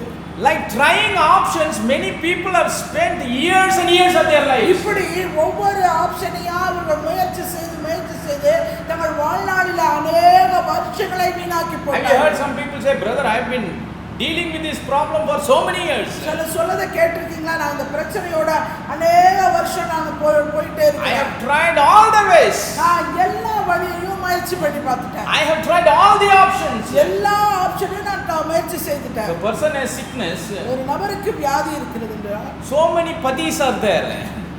अनेक பதிகள் உண்டு. Allopathy, அலோபதி, homeopathy, ஹோமியோபதி உண்டு. so many padis are there. இப்படி अनेक பதிகள் உண்டு. So they go and try one padi for few months. ஒரு பதிய ஒரு சில மாசங்கள். If it doesn't work, they come out and go and try another padi for few months. அங்க வேலைக்கு ஆகலன்னா இன்னொரு பதி.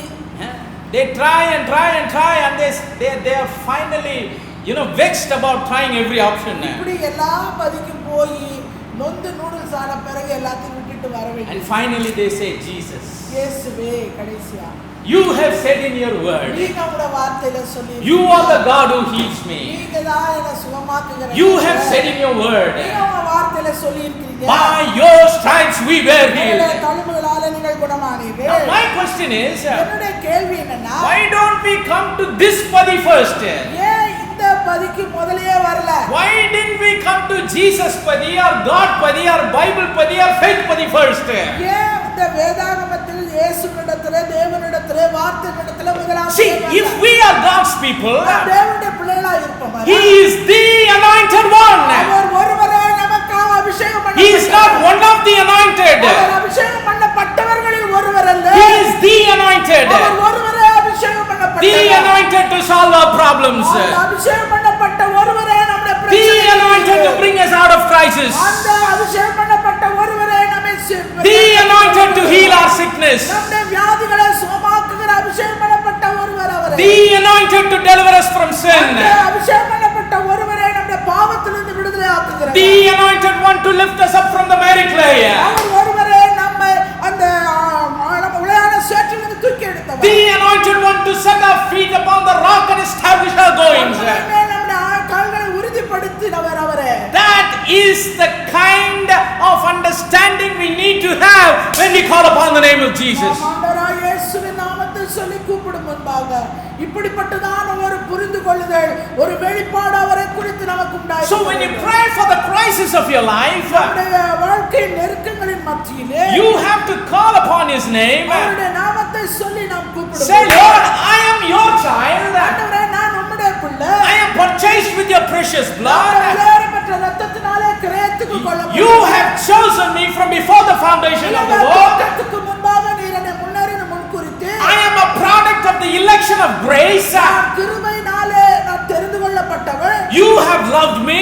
ஆண்டவரே, நீர் என்னை நேசித்தீர். You have shed your blood for me. எனக்காக உம்முடைய இரத்தத்தை And சிந்தினீர். now I am coming to you with problem. இப்ப பிரச்சனையோடு உங்களிடத்தில் வந்து Now I have this crisis. எனக்கு இந்த நெருக்கம் இப்பொழுது எனக்கு I have no other way. எனக்கு வேற வழியே இல்லை. I have only way. எனக்கு ஒரே வழிதான் உண்டு. What is that way? அந்த வழி என்ன? That is the anointed one, Jesus Christ. அபிஷேகம் பண்ணப்பட்ட ஒருவராக இயேசுவே. Praise the name of the living God.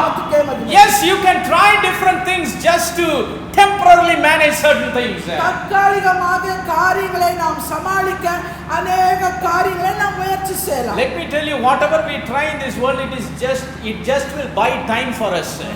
நம்ம அப்படிமா முயற்சி செய்யும்போது சில காலங்கள் தான் நம்ம இடத்துல எடுத்துக்கொள்கிறது. What for?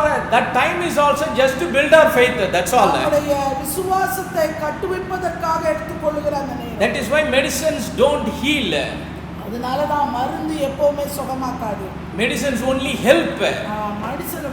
மருந்துகள் நமக்கு உதவிதான் செய்யும். But God is the one who heals us. தேவன் ஒருவரே நம்மை சுகமாக்குகிறார். Every option that we can try in this world, உலகத்திலே நாம் முயற்சி செய்த எல்லா ஆப்ஷன்களும், it will give only a temporary relief. நமக்கு தற்காலிக ஒரு விடுதலையை தான் கொடுக்கும். Praise the name of the living God. How many of you agree with me? என்னோடு கூட எத்தனை பேர் இந்த The options of this world will give us only temporary relief. இந்த உலகத்திலே நமக்கு கொடுக்கப்படுகிற அந்த ஆப்ஷன்கள் எல்லாம் ஒரு தற்காலிகமான ஒரு விடுதலையை தான் நமக்கு கொடுக்கும். But God is the one who gives us permanent deliverance. ஆனால் தேவன் ஒருவரே நமக்கு நிரந்தரமான ஒரு விடுதலையை கொடுக்கிறார். Because he is the anointed one. அவர் ஒருவரே அபிஷேகம் பண்ணப்பட்டவர். The anointed means he is the only one. அவர் ஒருவர் தான் அபிஷேகம் பண்ணப்பட்டவர். So when this blind Bartimaeus was crying, இந்த குருடன் பத்திமேயு கூப்பிடத் தொடங்கினார். when he said, Jesus, இயேசுவே என்று அவர் கூப்பிட்டார். thou son of David, தாவீதின் குமாரனே, he was saying, Lord Jesus, ஆண்டவரே இயேசுவே, I don't have any other option to come out of this blindness. இந்த குருட்டுத்தனத்திலிருந்து வர்றதுக்கு எனக்கு எந்த ஒரு ஆப்ஷனும் கிடையாது. Nobody can bring me out of this crisis. யாருமே இந்த நெருக்கத்திலிருந்து என்னை வெளியே கொண்டு வர முடியாது. Nobody can help me and draw me out of this pathetic life that I am living all my life. இந்த வாழ்க்கையிலிருந்து என்னை வெளியே கொண்டு வர எவராலும் முடியாது. But thou son of David, தாவீதின் குமாரனே, you are the anointed one. நீ ஒருவரே அபிஷேகம் பண்ணப்பட்டவர். Because the Spirit of the Lord is upon you. You have a divine anointing from heaven to preach good tidings unto the meek. You have the anointing to bind up the brokenhearted. You have the anointing to proclaim liberty to the captives. You are the anointed to open the prisons of them that are bound. Praise the name of the living God. That is what the Lord is expecting from his people. Not just sit in the corner and whine and wimp and cry. Nowhere the scripture says you have to lament and cry and weep and do all those kinds of things. It only says cast your cares. Be careful for nothing. Let me know everything by prayers and supplications and thanksgiving. See, when you cast something upon someone, it means it is not going to come back to you. It is going to stay there to where you casted it out. ஒரு காரியத்தை தூக்கி போட்டியோ அது ஒன்னிடத்துல திரும்பி வர போறது இல்ல. தூக்கி போட்ட அந்த நபரிடத்திலே அது தங்கி இருக்க போகுது. Many people are casting, then walking and taking it back. சிலர் என்ன பண்றாங்கன்னா தூக்கி போடுறது, நடந்து போய் திரும்ப அதே தூக்கி திரும்ப. Do you know why? ஏன் தெரியுமா? They don't know on whom they have casted it. யார் மேல தூக்கி வைக்கிறோம், தூக்கி எறிறோம்ங்கற எண்ணம் இல்லாமல். Apostle Peter says, அப்போஸ்தலனாகிய பேதுரு சொல்கிறார், cast your cares upon him. கவலை எல்லாம் அவர் மேல வச்சிடுங்க. He writes in his epistle. அவருடைய நிருபத்தில் அவர் எழுதினார். He writes it by the inspiration of the Holy Ghost. பரிசுத்த ஆவியின் ஏவுதலினாலே அவர் எழுதினார். He says, cast your cares upon him. கவலைகள் எல்லாம் நீங்கள் அவர் மேல் வைத்து. Because he cares. ஏனென்றால் அவர் ஒருவரே உங்களை விசாரிக்கிறவர். He is someone that cares for us. அவர் ஒருவரே நம்மை விசாரிக்கிறவர். Do you have anyone that cares for you? உங்களுக்காக விசாரிக்கிறவர் யாரோ ஒருவர் இருக்கிறார். There may be few people, சிலர் இருக்கலாம். but they can only ask and inquire. ஆனா அவங்க கேட்பாங்க, விசாரிப்பாங்க. At the most they can say, don't worry. அடுத்த நிமிஷம் சொல்றது கவலைப்படாதீங்க. And then they will say, I will pray for you. அவங்களுக்காக நான் ஜெபம் பண்றேன். That's all they can do. அவ்வளவுதான் அவங்களால செய்ய. They don't have any power to change what your cares are. உன்னுடைய கவலையை என்ன செய்யலாம், ஏது செய்யலாம், மாற்றலாமா, நீக்கலாமா, எந்த அதிகாரமும் வல்லமை அவங்களுக்கு ஒண்ணுமே கிடையாது. They don't have the power. அவங்ககிட்ட எந்த ஒரு They வல்லமையும் can இல்லை. say, I'm praying for you, I'm sorry to hear about சொல்ல it. முடியல, உனக்காக நான் வருத்தப்படுறேன், உனக்காக நான் ஜெபம் பண்றேன். But Apostle Peter says, ஆனா பேதுரு அப்போஸ்தலன் சொல்றான், you cast your cares upon the one who cares for you. உங்களை விசாரிக்கிற ஒருவர் மேல உங்கள் கவலை எல்லாம் தூக்கி வச்சிடு. Praise the name of the living God. The Tamil word I like. He inquires about you. அவங்களை விசாரிக்கிறவரானவர். See, sometimes we inquire about people because we are caring for them. நாம அவங்கள கவலைப்பட, அவங்க மேல பாரமா இருக்க, அவங்கள கரிசனை இருக்கிறதுனால அவங்கள குறித்து நாம் விசாரிக்கிறோம். So inquiry and caring, it goes hand in hand. விதமாய் அவர்கள் மீது அந்த கரிசனையும் அந்த விசாரிப்பும் ஒன்றோடு ஒன்று இணைந்து போகிற ஒன்றாக. The word that is used in the Tamil Bible and English Bible, they should be put together actually. ரெண்டு வார்த்தையும் ஒரே ஆங்கிலத்துல போட்டு இருக்கிறது. God inquires about us because he cares for us. அவர் நம்மை விசாரிக்கிறவரானபடியால் நம்முடைய கவலை எல்லாம் நாம் அவர் மீது வைத்து விடுவோம். In police station you go, they will do an inquiry. Police ஸ்டேஷனுக்கு போனா அங்க ஒரு விசாரணை இருக்குது. For what they are inquiring? அவங்க எதுக்காக விசாரிப்பாங்க? To find out who the culprit is. யார் உண்மையா குற்றவாளி என்பதுக்காக விசாரிப்பாங்க. If you go to court, the judge will inquire. அதுபோல கோர்ட்டுக்கு போனீங்கன்னா ஜட்ஜ் உங்களை விசாரிப்பாங்க. For why he is inquiring? எதுக்காக விசாரிப்பாங்க? To give what kind of punishment? என்ன விதமான தண்டனை உனக்கு கொடுக்கலாம்? But we have a judge. ஆனா நமக்கு ஒரு ஜட்ஜ் இருக்கிறாங்க. The righteous judge. அவர் நீதியுள்ள நியாயாதிபதி. The judge of all the judges. எல்லா நியாயாதிபதிகளுக்கும் நியாயாதிபதி. He inquires to rectify the problem. பிரச்சனையை நாம சரி பண்றதுக்காக அவர் நம்மை விசாரிக்கிறார். He doesn't inquire to punish us or to find the facts. தண்டனைக்குள்ளாக்கவோ இல்ல உண்மையை அறிந்து கொள்ளவோ அவர் விசாரிக்கிறார். He knows everything. அவர் எல்லாவற்றையும் அறிந்தவர். He is an omniscient God and nothing is hidden to him. அவர் சர்வ ஞானி, அவருக்கு மறைவானது எதுவும் But கிடையாது. he inquires because he cares. அவர் நம்மை விசாரிக்கிறார். எதனாலனா அவர் நம்ம மீது கரிசனை The உள்ளவராக. police inquires to find the facts. போலீஸ்காரங்க நம்மை விசாரிக்கிறாங்கன்னா நம்மிடத்துல இருக்கிற குற்றத்தை The அறியும்படியா. judge inquires to give a verdict. ஆனா அந்த நியாயாதிபதி நம்மை விசாரிக்கிறாங்கன்னா நமக்கு நியாய தீர்ப்பு கொடுக்கும்படியா. But Jesus inquires about us because he cares for us.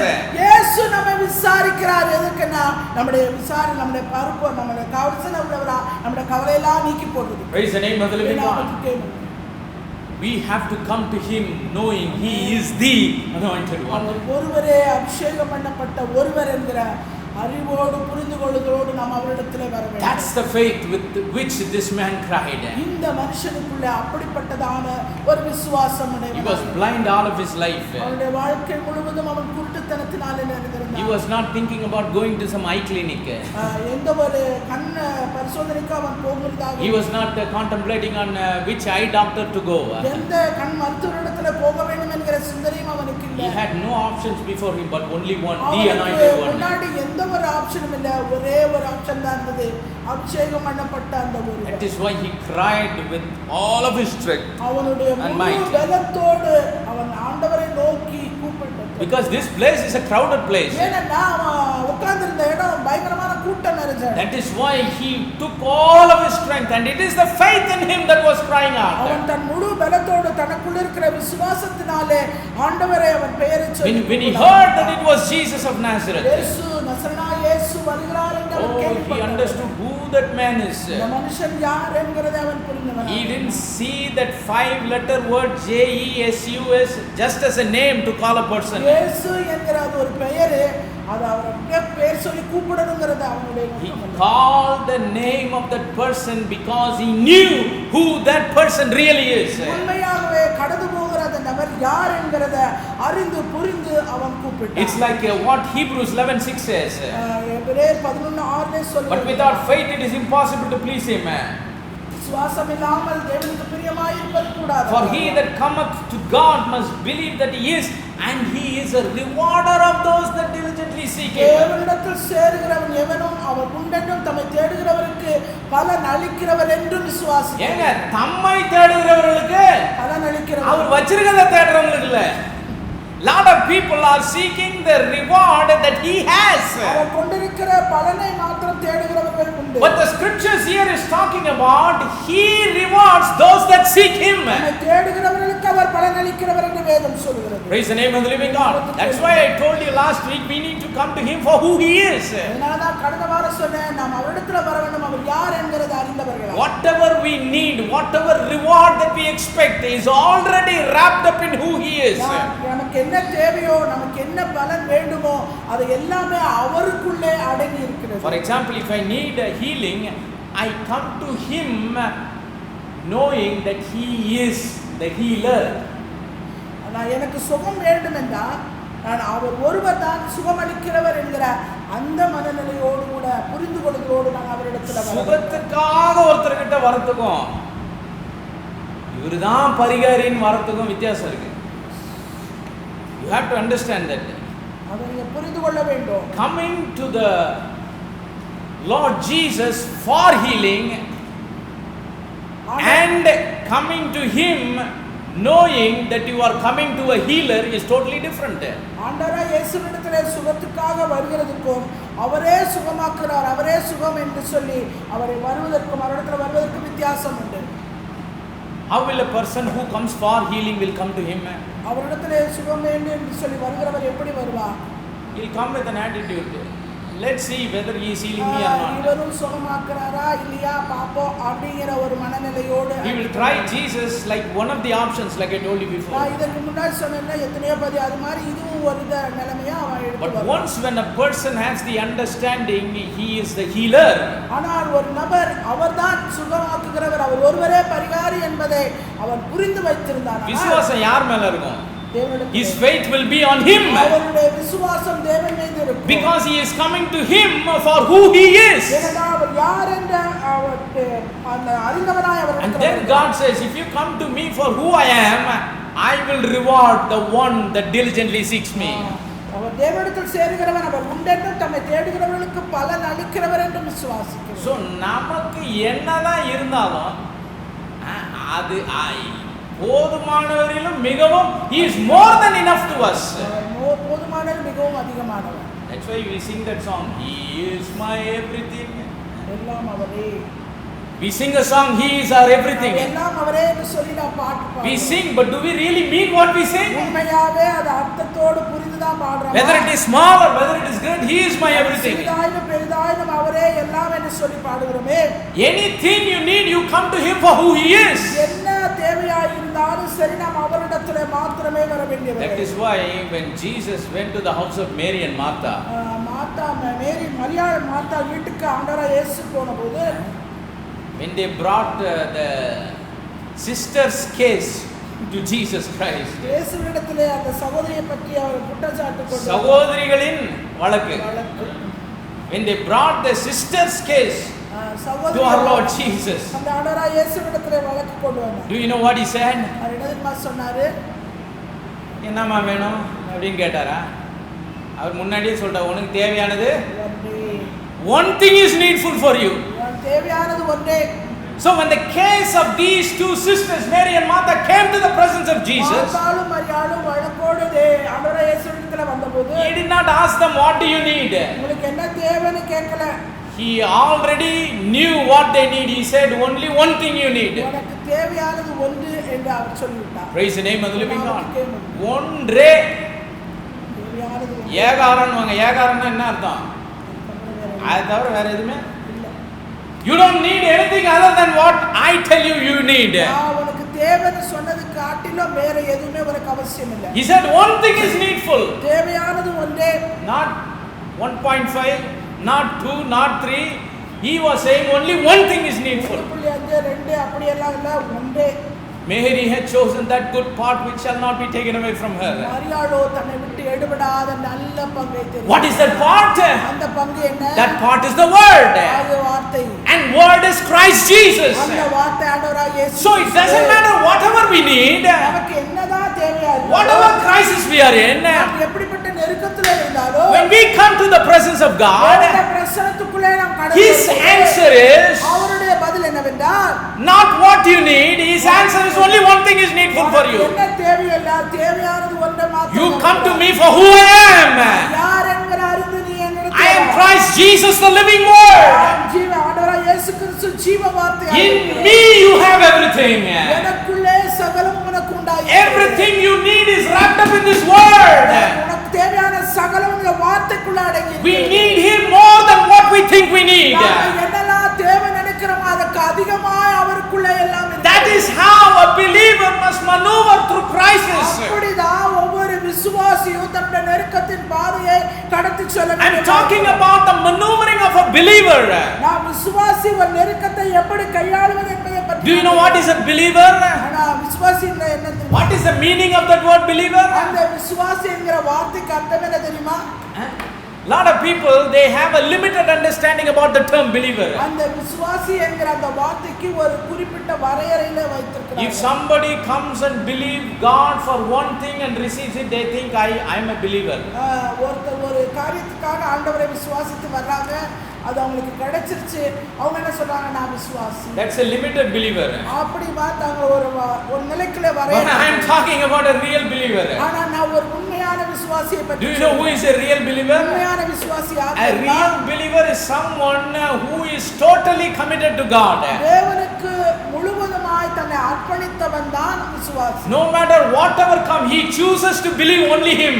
என்ன வந்தாலும் சரி அவரை விசுவாசிக்கிறத மாத்திரமே தெரிந்து கொண்டவன். He will only choose the way that God has paved for him. தேவன் அவனுக்கென்று நியமித்திருக்கிற அந்த வழியை மாத்திரமே தனக்கு தெரிந்து கொண்டவன். In all areas of his life, he chooses only to believe Him. அவருடைய வாழ்க்கையின் பாதை எல்லாவற்றிலும் எல்லா பகுதிகளிலும் அவர் ஒருவரை மாத்திரமே விசுவாசிக்கிறார். That's what Paul meant when he wrote his letter to the saints of the church of the city of Corinth. அதனாலதான் பவுலப்போஸ்தலன் Corinth பட்டணத்தில் இருக்கிற பரிசுத்தவான்களுக்கு அவர் எழுதினார். Don't be unequally yoked with unbelievers. நீங்க அவிசுவாசிகளுடன் வந்து பிணைக்கப்படாதீர்கள். So the believers that he is talking about is அவர் பேசுகிற அந்த விசுவாசிகள் the one that is totally committed to God. தேவனுக்கு முழுவதுமாய் தன்னை அர்ப்பணித்தவர். Because once we say we are believers in Jesus Christ, கிறிஸ்துவுக்குள்ளே நாம் விசுவாசிகள் என்று நம்மை நாம் சொல்லிக் கொள்வோம். we have to believe every part of His word. அவருடைய வார்த்தையின் எல்லா பகுதிகளையும் நாம் விசுவாசிக்க வேண்டும். We should be committed to each and everything that God says. தேவன் சொன்ன எல்லாவற்றுக்கும் நம்மை அர்ப்பணித்தவர்களாய் நாம் இருக்க வேண்டும். There are no options for believers. விசுவாசிகளுக்கு இததான் விசுவாசிக்கணும் அததான் விசுவாசிக்கணும்ங்கற ஆப்ஷன்ஸ் கிடையாது. Christ Jesus, the living word, is the way, the truth and the life. கிறிஸ்து இயேசுவே அவரே ஜீவ வார்த்தையா இருக்கிறார், அவரே ஜீவனாய் இருக்கிறார், அவரே வழியாய் இருக்கிறார். So believers means the ones that are totally committed to Him. முற்றிலுமாய் அவருக்கென்று தன்னை அர்ப்பணித்தவர்கள். So when we are totally committed to Him, அவருக்கு முழுவதுமாய் நம்மை நாமே அர்ப்பணித்திருக்கிறோம். commit our lives to live the way that He wants us to live. அவர் விரும்புகிறவனாய் நம்முடைய வாழ்க்கையை நாம் வாழும்போது We should know only one thing is needful. நமக்கு தெரியும் நமக்கு ஒண்ணுதான் தேவைன்னு. What is that one thing? அந்த ஒரு காரியம் என்ன? That one thing that shall not be taken away from us. அது நம்மை விட்டு எடுபடாத அந்த ஒரு நல்ல பங்கு. My brothers and sisters in Christ, கிறிஸ்துவுக்குள் அன்பான the சகோதரர்களே, devil can take anything and everything from you.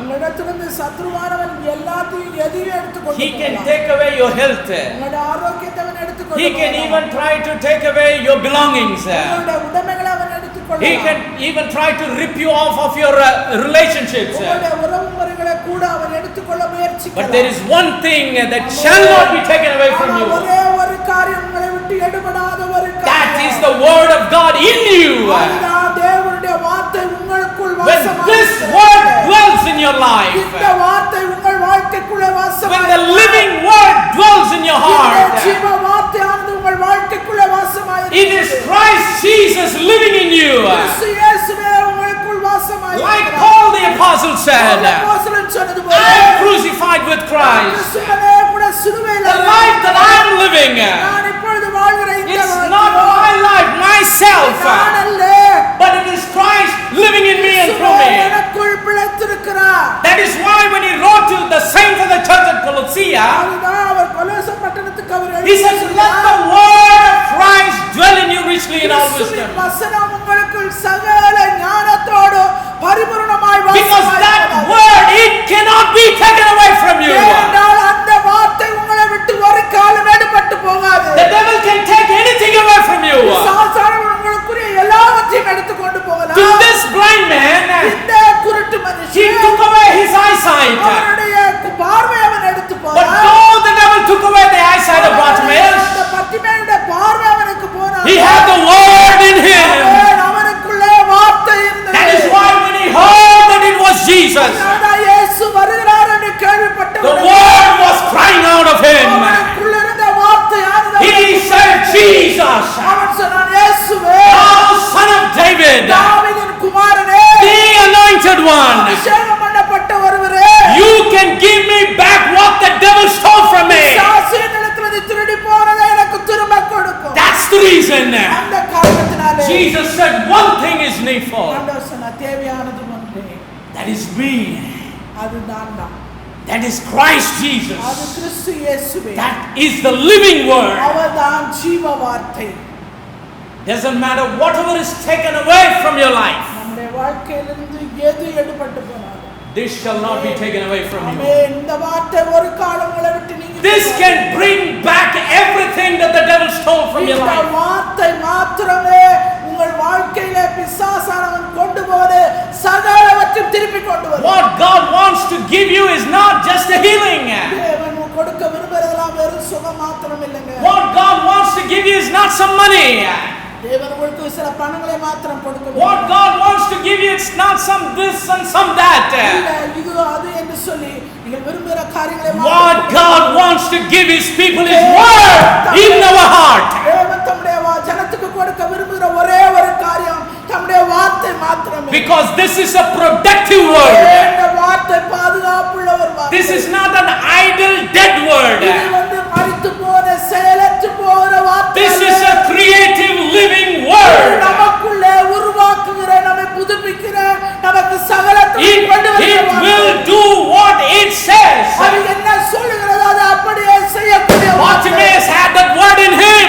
பாத்திமேயு அந்த வார்த்தை தனக்குள்ளே கொண்டு That's why he cried out to Jesus. அதாவது ஆண்டவராகிய இயேசுவை நோக்கி வந்து It's the faith in him that was crying out. அவனுக்குள்ளே இருந்த விசுவாசம், அவனுக்கு It's the living word in him that was crying out. அவனுக்குள்ளே இருந்த ஜீவ வார்த்தை அவனை கூப்பிடுது. Jesus, thou anointed one. இயேசுவே, அபிஷேகம் பண்ணப்பட்ட ஒருவர். You are the anointed one. ஒருவரே அபிஷேகம் பண்ணப்பட்ட. I have no one else but you, O Lord. ஆண்டவரே, எனக்கு யாரும் இல்லை உம்மை தவிர. He knew அவன் that அறிந்திருந்தான் he needs to approach God knowing who he is. தேவன் யார் என்கிற அந்த அறிவை உடையவனாய் அவரை நோக்கி கூப்பிட்டான். And that he is a rewarder of them that diligently அது seek. மாத்திரமல்ல, நம்மை தேடுகிறவருக்கு அவர் பலனளிக்கிறார். So if you want God really to help you out of your crisis, உங்களுடைய நெருக்கத்திலே உண்மையாகவே ஆண்டவர் உங்களுக்கு உதவி செய்து உங்களை விடுவிக்க you வேண்டுமானால் have to come to a point where nothing is an option for you but only Amen. him, the anointed one. அவர் இல்லாம வேற எதுனாலும் எனக்கு சாத்தியப்படாது, எந்த ஆப்ஷன் எனக்கு உதவி செய்யாதுங்கிற அந்த நிலைமைக்கு நீங்க வரணும். Lord, I have nothing, I have lost ஆண்டவரே, everything. எல்லாத்தையும் நான் இழந்துட்டேன், எனக்கு ஒண்ணுமே இல்லை. But this is there. ஆனா இது மாத்திரம் என்கிட்ட இருக்கு சப்பா. Because the devil, even if he would try, he will never be able to take away this word from அப்படியே you. பிசாசு வந்து உங்க இடத்துல எடுத்துக்கொள்ள அவன் முயற்சித்தாலும் இந்த வார்த்தை ஒரு கால் உங்களுக்கு அவனால் எடுத்துக்கொள்ள முடியாது. Because you are born again by this word. ஏனென்றால் இந்த வார்த்தையினாலே நீங்கள் மறுபடியும் பிறந்தவர்கள். True believers are born again by the incorruptible seed of the word of God that lives and abides forever. உண்மையான விசுவாசிகள் தேவனுடைய வசனமாகிய அழிவில்லாத வித்தினாலே என்றென்றைக்கும் நிலைத்திருக்கிற இந்த வார்த்தையாலே மறுபடியும் ஜெனிப்பிக்கிறேன். I am not just a son of a person A. நான் ஒரு ஏ என்பவருக்கு ஒரு குமாரன் மாத்திரமல்ல. I am not just a person, a grandson of person B or a great grandson of person C. யாரோருடைய பேரப்பிள்ளை இல்லை, இன்னொருடைய தாத்தாவுடைய தாத்தாவுக்கு பிள்ளை என்ற பேரப்பிள்ளைங்கிறார். I am not a relative of someone who is sitting in the highest position. இல்லை, இந்த உலகத்துல உயர்ந்த ஸ்தானங்களில் இருக்கிறவருடைய பிள்ளை உறவினர் என்கிற அர்த்தமும் I am the seed of God. ஆமென். நான் தேவனுடைய சந்ததி. I am a part of godly seed. நான் தேவனுடைய with. I am the son or a daughter of God because I am born again by the incorruptible seed of God's ஏனென்றால் word. நான் அவருக்கு குமாரன், நான் அவருக்கு குமாரத்தி என்றால் அவருடைய அழிவில்லாத அந்த வித்துனாலே நான் மறுபடியும் ஜெனிப்பிக்க. What is that seed? அந்த வித்து என்ன It is with? an incorruptible seed. அது அழிவில்லாத வித்து. எவனுமே அழிக்க முடியாது. Even the devil cannot destroy it. பிசாசால கூட அது அழிக்க முடியாது. It lives and abides forever, the scripture says. வேதவசனம் சொல்றது அது என்றென்றைக்கும் நிலைக்கிறது, ஜீவன் உள்ளது. எந்தெந்தைக்கு நிலைக்கிறது பிசாசு எதனா பண்ண முடியுமா? Hello? Can a devil do something to what the scripture says which can live and abide forever? வேதவசனம் சொல்லுகிறபடி என்றென்றைக்கும் நிலைக்கிறதும் ஒழிந்து போகாத ஒரு வார்த்தையை பிசாசானவனாலே அழிக்க முடியுமா? That is why I am telling you. இதனால தான் நான் சொல்றேன். The devil can take away anything and everything. பிசாசு உங்க இடத்துல வந்து எதையும் எல்லாத்தையும் கூட எடுத்துட்டு போகலாம். But that one thing, the word in you, உங்களுக்குள் வாசமாயிருக்கிற இந்த வார்த்தை, it cannot be taken away from you. அவனாலே ஒரு காலம் எடுத்து செல்ல முடியாது. That's what Jesus said. That one thing is only needful. இயேசப்பா சொன்னாங்க, அந்த ஒன்று தான் தேவையானது. Whatever you lose it, because this creative, productive word can redeem and bring back everything you have lost. நீ இழந்து போனது எதுவா இருந்தாலும் சரி, இதை புதுப்பிக்கிற, இதை உண்டாக்குகிற, இதை மறுபடியும் கொண்டு வருகிற இந்த வார்த்தை உனக்குள் இருந்தால். That's why Job, the man of God, அதனாலதான் யோபு தேவனுடைய மனுஷன், when he was in the middle of the fiery furnace of his life, அவனுடைய வாழ்க்கையின் அக்கினி சூளை போன்ற ஒரு அனுபவங்கள் மத்தியிலே the devil, he ripped off everything from Job. பிசாசானவன் அவனுடைய வாழ்க்கையில் இருந்த எல்லாவற்றையும் எடுத்து போய்விட்டான். He left his body because the Lord specifically said, I never allow you to touch his life. ஆண்டவர் பிசாசு அவனுடைய சரீரத்தை விட்டு விட்டான். ஏனென்றால் ஆண்டவர் பிசாசு அவனை தொடாத விட்டுடு. Even he spoiled the health of his body, but the life in him, the devil could not touch it. அவனுடைய சரீர ஆரோக்கியத்தை கூட அவன் கெடுத்தான். ஆனாலும் அவனுக்குள்ள இந்த ஜீவனை பிசாசானவன் தொடவில்லை. The Lord, he said, Lord, I want to take this. Because of this only he is serving you. ஆண்டவரே, நான் இதை எடுக்கணும், இதனாலதான் அவன் வந்து ஆராதிக்கிறான். The devil came to the presence of God and he said, because of all of his possessions, because of your blessing, that's why he is a perfect man, upright man, a man who fears God and escheweth evil. அவன் வந்து நீ கொடுத்திருக்க ஆசீர்வாதத்தினால, ஆசி திரட்சியான எல்லாவற்றினாலும் அவன் என்ன செய்யறான்? உத்தமனா இருக்கான், சன்மார்க்கனா இருக்கான், உனக்கு பயப்படுகிறவனா இருக்கான், அவனை கனம் பண்ணுகிறான் என்று சொன்னான். If you remove all this material stuff he has, அவன் கொண்டிருக்கிற இந்த ஆஸ்தி ஐஸ்வர்யம், அவனுடைய ஆசீர்வாதங்கள் எல்லாவற்றையும் அவனை விட்டு நீக்கி போடுங்க. if you take the relationship of his wife, அவனுடைய மனைவியினுடைய உறவை கூட எடுத்து போடுங்க. if you rip off the relationship of his sons and daughters, அவனுடைய குமாரர் குமாரத்திகளுடைய உறவு முறையும் அவனை விட்டு நீக்கி, even take the health of his body, அவனுடைய சரீர ஆரோக்கியத்தையும் கூட எடுத்துருங்க. then you see he will curse you to your face. அவங்களை தூஷித்து உங்களை மறுதலிப்பான். But who is Job? ஆனா யோபு Job is a believer. அவன் ஒரு உண்மையுள்ள He is a believer of his day. அவன் வாழ்ந்த நாட்களிலே அவன் ஆண்டவரை, He is a chosen man of God of his day and time. அவன் வாழ்ந்த காலத்திலே நாட்களிலே தேவனாலே தெரிந்து கொள்ளப்பட்ட ஒரு மனுஷன். That is why the Lord said, go and touch everything he has. அதனால ஆண்டவர் அவன் பிசாசுக்கு போடா போய் எல்லாத்தையும் தொடு. But I won't allow you to touch his life. ஆனா அவன் ஜீவனத்தோட அவனுக்கு அருளை, Because the life that I have given him is mine. ஏனென்றால் நான் அவனுக்கு கொடுத்திருக்கிற அந்த ஜீவன் அந்த என்னுடைய ஜீவன். The life that is in Job is my life. யோபுக்குள்ள இருக்கிற ஜீவனானது நான் கொடுத்த ஜீவன், என்னுடைய ஜீவன் அது. My word in him that has given him life. அவனுக்கு அந்த ஜீவனை கொடுத்தது. That is why even though when he went to the rock bottom of his crisis, அவனுடைய நெருக்கத்தின் ஆழத்திலே அவன் கடந்து போனபோது, we all know about Job. Just think about his life.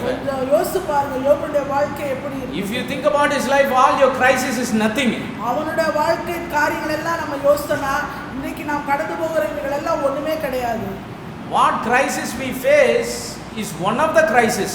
நாம கடந்து போகிற இந்த நெருக்கமே, crisis is just a small part of our life. நம்முடைய வாழ்க்கையில ஒரு சிறு பகுதியாக அது காணப்படுது. Like I told you before, many times we bring crisis very close to us.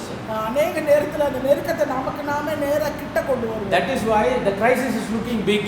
அதனால அந்த நெருக்கத்தை பெருசா நமக்கு தெரியுது. We keep a crisis at a distance. அதெல்லாம் ஒரு தூரமா மூலையில ஒரு பக்கம், then we will understand there are so many good things, even other besides this crisis. காட்டிலும் நம்மை சுற்றி நன்மையான காரியங்கள் எத்தனையோ உண்டு. So it is people's problem why they are thinking their crisis is only so big. ஜனங்களுடைய பிரச்சனைனா தங்களுடைய நெருக்கத்தை பெருசா நினைச்சிட்டு இருக்கிறது. They just keep crisis right in front of them all the time. எப்போதும் தங்கள் கண்ணுக்கு முன்னாடி நிறுத்தி வச்சிட்டு அதே பார்த்துட்டு இருக்கிறது. When morning alarm rings at 6 o'clock, crisis before their face. காலையில 6 மணிக்கு அலாரம் அடிச்சா அப்பவும் நெருக்கத்தை. Go take bath, crisis before their face. குளிக்க போறதுக்கு முன்னாடி அதை எடுத்து, eating breakfast, crisis before their face. சாப்பிடும்போது நெருக்கத்தை கை, phone call comes, talking crisis.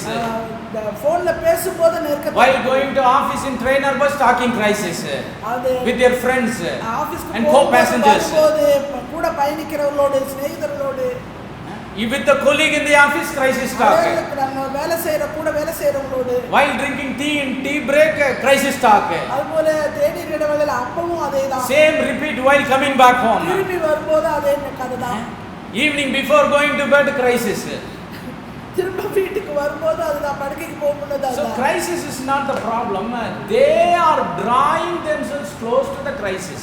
நெருக்கம் அவங்களுக்கு ஒரு பிரச்சனையா இருக்குது. எதனாலனா அத ரொம்ப நெருக்கமா பக்கத்துல வச்சிட்டாங்க. If blind Bartimaeus would have thought his blindness is a crisis, he would be focused only on his blindness and complain about his blindness all the days of his life. Bartimaeus குருடன் தன்னுடைய வாழ்க்கையில இருந்த அந்த குருட்டுத்தனத்தையே ஒரு பிரச்சனையா நெருக்கமா எப்போதும் வைத்திருந்தானா அவன் அதை அப்பாற்பட்டு வேற எந்த காரியத்தையுமே சிந்தித்து He would have complained all of his life, I problem.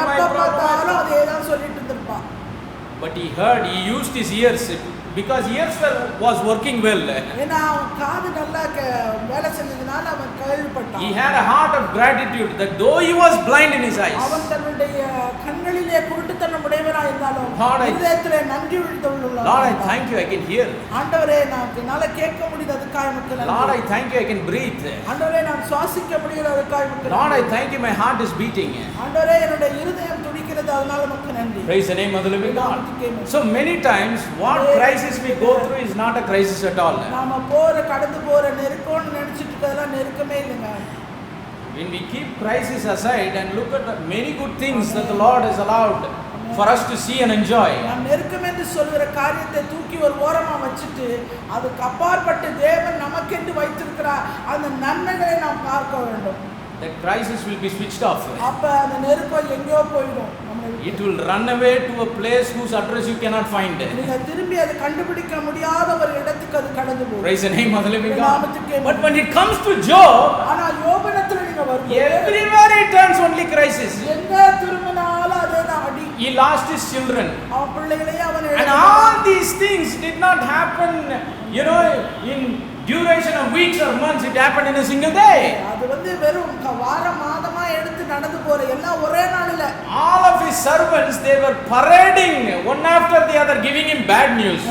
அவனுடைய வேலைக்காரர்கள் ஒருத்தர் மாத்தி ஒருத்தர் வந்து வெறும் கெட்ட செய்தியா சொல்லிட்டே இருக்காங்க. They are standing in a queue to deliver all bad news to him. அவங்க வரிசையில நின்னு அந்த கெட்ட செய்தியை சொல்வதற்கு காத்து கொண்டிருந்தாங்க. First one comes, sir, your children are gone. முதல்ல வந்தா அவன் 10 பிள்ளை செத்து போச்சுடாங்க.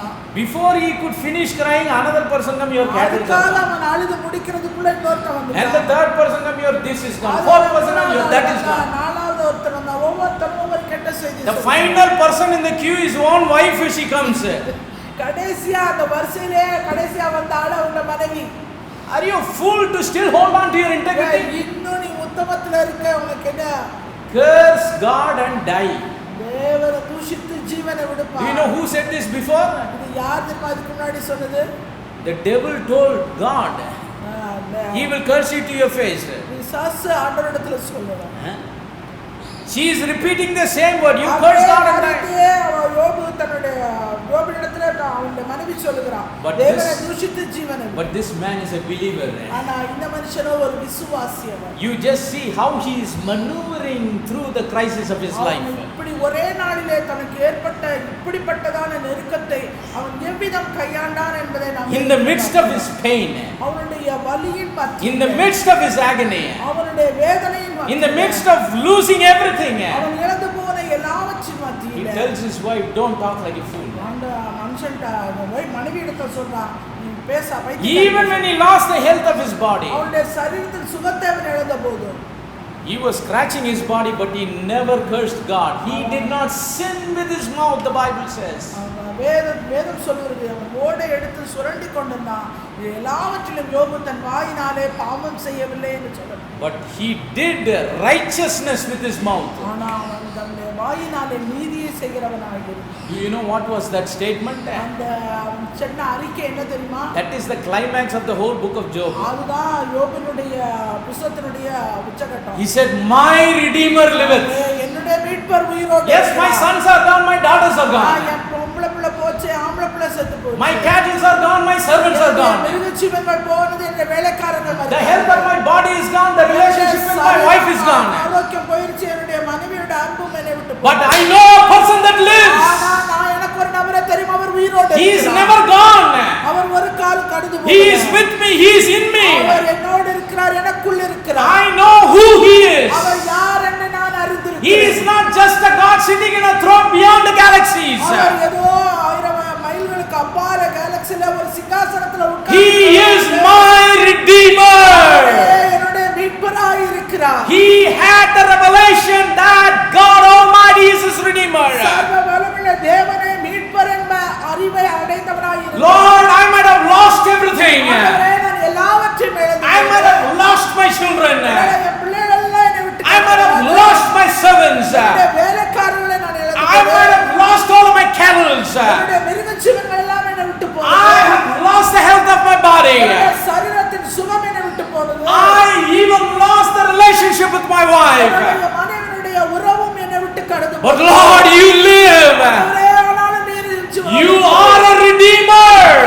என் மீட்பராய் இருக்கிறீர். I know you can redeem everything that I have lost. ஆண்டவரே, நான் இழந்து போன எல்லாவற்றையும் மீட்டுக் கொள்ளவுமா? You can give back my children. என்னுடைய பிள்ளைகளை நீர் திரும்ப You can give back my relationship. என்னுடைய உறவுகளை நீர் எனக்கு திரும்ப You can give back my cattle.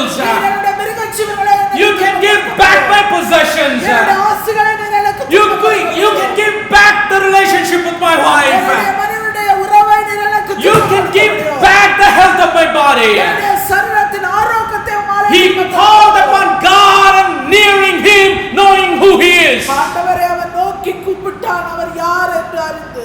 That's why the Lord restored everything back to him twice as what he had before. அதனாலதான் ஆண்டவர் அவர் முன் இருந்த நிலைமை பார்க்கணும் பின்னிலே 2 மடங்கு That's how believers maneuver through இதுதான் crisis. ஒரு உண்மையான விசுவாசி தன்னுடைய நெருக்கத்திலே தன்னுடைய கஷ்டத்திலே அவர் கடந்து போகிற He did not say, Lord, you are one of the redeemers.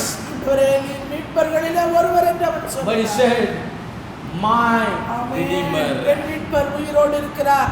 Not one of my redeemers, என்னுடைய மீட்பர்களிலே ஒருவர் இருக்கிறார் என்று but சொல்லல. my redeemer liveth. என்னுடைய மீட்பர் உயிரோடு இருக்கிறார். That's the attitude with which a believer must draw to God in the middle of crisis. நம்முடைய நெருக்கத்தின் மத்தியிலே விசுவாசி ஒருவன் இப்படியாக தேவனை அவர் இருக்கிறவனமாக அவர் இடத்தில் சேர வேண்டும். Bartimaeus knew. பத்திமேயு அதை அறிந்திருந்தான். Maybe in the days of Bartimaeus there were many magicians that can do many magics to people. பத்திமேயு வாழ்ந்த காலத்திலே அநேக வித்தைக்காரர்கள் அநேக வித்தைகளை செய்திருக்கிறார்கள். Maybe he could have thought, if this doesn't work with Jesus, I will go to some other magician to find solution to my blindness. இந்த காரியத்துக்கு இப்ப இயேசுவிடத்துல போற இது வேலைக்காக நான் இன்னொரு மேஜிக் வித்தைக்காரங்கிட்ட நான் போகலாம் என்று நினைக்கிறேன். He said, the anointed one. அபிஷேகம் பண்ணப்பட்ட ஒருவர் அவர். He knew he is the anointed one to open the eyes of the blind. அவர் ஒருவரே அபிஷேகம் பண்ணப்பட்ட ஒருவர் குருடருடைய கண்களை திறக்கக்கூடியவர். He was drawing to him எனவே for who he is. அவர் யார் என்று சொல்லி அந்த அறிவோடு கூட அவரிடத்திலே சேர்ந்தார். That's how believers must maneuver through crisis. அப்படித்தான் விசுவாசி தன்னுடைய நெருக்கத்திலே ஆண்டவரை சேர வேண்டும். It doesn't matter whatever problems that you might have. எப்படிப்பட்டதான பிரச்சனை உங்களுக்குள்ளே இருந்தாலும் சரி. It doesn't matter how complex it might be. அந்த பிரச்சனைகள் எவ்வளவு குழம்பி கடந்தாலும் சரி. It doesn't matter how long it might have existed in your life. எவ்வளவு காலம் உங்களுக்கு வாழ்க்கையில இருந்தாலும் சரி. Whether you're sitting here or whether you're watching. நீங்க இருந்தாலும் சரி, டைம்ல நீங்க கவனித்துக் கொண்டிருந்தாலும் சரி. Like a true believer, ஒரு உண்மை விசுவாசி. let us draw to him with an understanding, knowing that he is the anointed one who can give solution. ஒருவர்தான் சகலத்துக்கும் தீர்வானவர் என்கிற அந்த புரிந்துகொள்ளுதலோடு அறிவோடு அவரிடத்திலே சேர வேண்டும். See, this is believers maneuver through crisis. இது ஒரு விசுவாசி தன்னுடைய நெருக்கத்திலே எப்படி கடந்து போக வேண்டும் என்று சொன்னார். Only with the word in you, with the understanding of the word, we can draw to him. தேவனுடைய வார்த்தை உனக்குள் வாசமாய் இருக்கிற அந்த வார்த்தை தான் உன்னை அப்படிப்பட்டதான நிலைக்கு கொண்டு போகும். Because he is the word. ஏனென்றால் அவரே வார்த்தையாய் இருக்கிறார். Let us choose that part which shall not be taken away from us. எடுத்து நம்மை விட்டு எடுபடாத அந்த பங்கை இந்த பங்கை மாத்திரம் நம்ம எடுத்து. Many times we lament and cry, oh, he has taken away that from me. அநேக நேரத்துல நம்ம புலம்புறோம், என்னை விட்டு இதை எடுத்துட்டு போயிட்டான். He has taken away the joy from me. இந்த காரியத்தை என்னிடத்திலிருந்து அவன் எடுத்து போயிட்டான். She has taken away what belongs to me. எனக்கு சொந்தமானது அவ எடுத்துட்டு போயிட்டான். The Lord says, ஆண்டவர் சொல்றாரு, let anybody want to take anything from your life. உன் வாழ்க்கையில இருக்கிற எதை எவன் எப்ப எடுத்துட்டு போனாலும் சரி. But always remember one thing is needful. எல்லா நேரத்திலும் ஒரே ஒரு காரியத்தை மட்டும் நல்லா ஞாபகத்துல வச்சு. Better you choose that good part which shall not be taken away from you. விட்டு எடுபடாத அந்த நல்ல பங்கு எது என்று.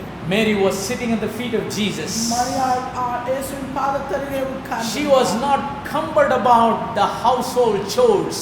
அவள் அநேக காரியங்களை குறித்து கவலைப்பட்டு கலங்கல. I need to do this and do that. நான் இதை செய்யணும் அதை செய்யணும் இப்படி போகணும் அதை. I need this and I need that. எனக்கு இது தேவை அது தேவை அந்த இதுவும் இல்ல. Mary came to the feet of Jesus. இயேசு மரியாள் இயேசுவின் பாதத்தருகே. Both were living in the same house. ரெண்டு பேரும் ஒரே வீட்ல தான் இருக்கறாங்க. Mary also had the need of same thing that Martha had need of. மார்த்தாளுக்கு தேவை உள்ளது மேரிக்கும் தேவை, மரியாளுக்கு தேவையானது மார்த்தாளுக்கும் தேவை. It's not that only Martha was eating and Mary was starving. She also needed food in the same house. மார்த்தாள் மட்டும் சாப்பிடலங்க, மரியாளுக்கும் சாப்பாடு வேணும்தான். But she chose that part which shall not be taken away from her. எடுபடாத ஒரு பங்கை மாத்திரம் அவள் தெரிந்து கொண்டாள் மரியாள். Because she knew who he is. அவர் யார் என்று. She knew he is the word. அவரே வார்த்தை என்று அவள் அறிந்திருந்தாள். She knew he is the living word. அவரே ஜீவ வார்த்தை என்று அறிந்திருந்தாள். She knew only at the feet of Jesus she can find the eternal word. இயேசுவின் பாதத்தருகே அமர்ந்திருந்தால் மாத்திரமே நித்திய வார்த்தைகளை நித்திய ஜீவனை பெற்றுக்கொள்ள முடியும். Only one thing is needful. ஒரே ஒன்றுதான் தேவை. Jesus fed the 5,000 with 5 loaves of bread and 2 fishes. 5 அப்பத்தை 2 மீன் 5000 பேருக்கு இயேசு போஷித்தபோது everybody murmured and talked and said this man should be made the next king. இந்த மனுஷனை நம்ம ராஜாவாக்க வேண்டும் என்று எல்லாரும் பேசிட்டாங்க. Why did they talk like that? ஏன் அப்படி சொன்னாங்க? Because in their mind, அவங்களுடைய சிந்தையில if coronavirus comes and everything is shut down, corona virus வந்து எல்லாமே மூடிச்சுனா, this man he can take 5 loaves of bread, 2 fishes and multiply it and give it to everyone. 5 அப்ப 2 மீன் அவர் கையில கொடுத்துட்டா போதும், அவர் 5000 பேருக்கு மேல போஷிச்சுறாரு. There will be no problem for food. சாப்பாட்டுக்கு எந்த ஒரு பிரச்சனையும் வராது. No famine for food. Food will always be in plenty if this man is the king. இந்த மனுஷன் ராஜாவானா எப்பவும் சாப்பாடு இருக்கும், சாப்பாட்டுக்கு பஞ்சமே வராது. If we can find a little, he can make it much and distribute it. கொஞ்சம் கிடைச்சா போதும், அதை அவர் அதிகமாக்கி கொடுத்துருவாரு. But that same Jesus, அதே இயேசுவே, when he said, I am the bread of life, நானே ஜீவ அப்பம் என்றார். many people they discontinued following him. அவரை பின்பற்றதுல அநேகம் முதல் அநேகர் பின்வாங்கி போனார். Except 12 people. 12 பேரை தவிர. Even of the 12, one was a culprit. அந்த 12லயும் ஒன்னு வந்து திருட்டு கொட்டு. Jesus asked them a question, will you also go away? இயேசு அவர்களை பார்த்து, நீங்களும் போய்விட மனதாய் இருக்கிறீர்களா? And our brother Peter, நம்முடைய சகோதரன் பேதுரு சொல்கிறார். he opened up his mouth and he spake and he said, Lord, where shall we go? அவன் சொல்றான், ஆண்டவரே நாங்க யாரிடத்துல போவோம்? Thou hast the words of eternal life.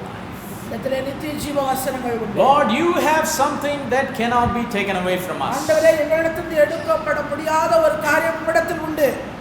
Everything else that we can get from everywhere, it can be easily taken away. எங்களிடத்துல இருக்கிற மற்ற காரியங்கள் எல்லாம் எங்க வேணாலும் நாங்க கிடைக்கும், எங்களுக்கு அதை எடுக்கப்பட்டு போயிடும். You have something ஆனா நீர் ஏதோ ஒரு விசேஷித்தவராய் that இருக்கிறீர். when you give and we receive, it shall not be taken away from கொடுத்து us. நாங்க அதை பெற்றுக்கொள்ளும் போது அது ஒரு காலம் எங்களை விட்டு எடுக்கப்படாது. No demon, even not the devils of hell will be able to take this away from பாதாளத்தின் us. வாசல்கள் கூட அதை எடுத்துக்கொள்ள முடியாது. It is the words of eternal life. அதுதான் நித்திய ஜீவ வசனங்கள். It doesn't matter whatever you have lost in your crisis. உங்களுடைய நெருக்கத்திலே நீங்க என்னவெல்லாம் நீங்க இழந்து போனாலும் சரி. Let's fix our eyes on Jesus like Job did. யோபு செய்தது போல நம்முடைய கண்களை இயேசுவின் மீது நாம் வைப்போம். Let's fix our eyes on Jesus like blind Bartimaeus did. Bartimaeus செய்தது போல நம்முடைய கண்களை கவனத்தை இயேசுவின் மீது வைப்போம். Say, Lord, you are my redeemer. ஆண்டவரே நீரே என் மீட்பராய் இருக்கிறீர். You are the anointed one. நீர் ஒருவரே அபிஷேகம் பண்ணப்பட்டவர். Lord, you are the only one for my life. நீர் ஒருவரே என்னுடைய வாழ்க்கைக்கு போதுமானவர்.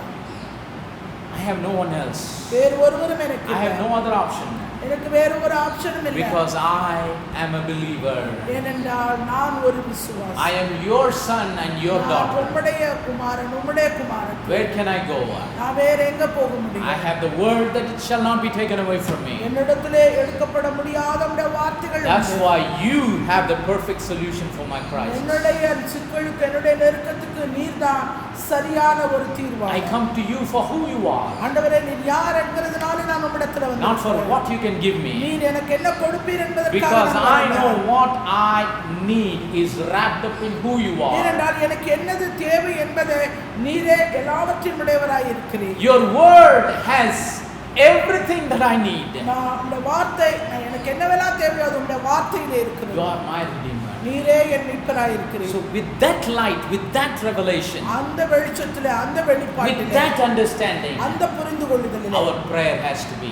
நம்முடைய ஜெபம் காணப்பட But a வேண்டும். lot of times what we do, அநேக நேரங்களில் நாம் செய்கிறது we lament and whine and wimp and complain. நாம் புலம்பி அழுது தீர்த்துறோம். Yes, when we go through problems, we can start our prayer by lamenting and crying because we have no other place. நமக்கு வேற இடமும் இல்ல வழியும் இல்ல, அதனால நம்முடைய ஜெபத்திலே நாம புலம்பி அழுது ஆரம்பிக்கிறோம் தான். But that should not continue forever. ஆனா அதுவே தொடர்ச்சி எந்த நேரம் அழுது புலம்பிட்டே இருக்க கூடாது. There should come a time you should know who you are serving. நீங்க யாரை ஆராதிக்கிறீர்கள் என்கிற அந்த அறிவு உங்களுக்கு உண்டாயிருக்க There வேண்டும். should come a time we should know who we are. நாம் அவருக்கு யார் என்கிற அந்த புரிந்துகொள்ளுதலும் உங்களுக்கு உண்டாயிருக்க We must வேண்டும். turn our focus on him. நம்முடைய கவனத்தை நாம் அவர் மீது கொள்ள வேண்டும். There is a beautiful song in English. ஒரு ஆங்கிலத்துல ஒரு நல்ல ஒரு பாடல் உண்டு.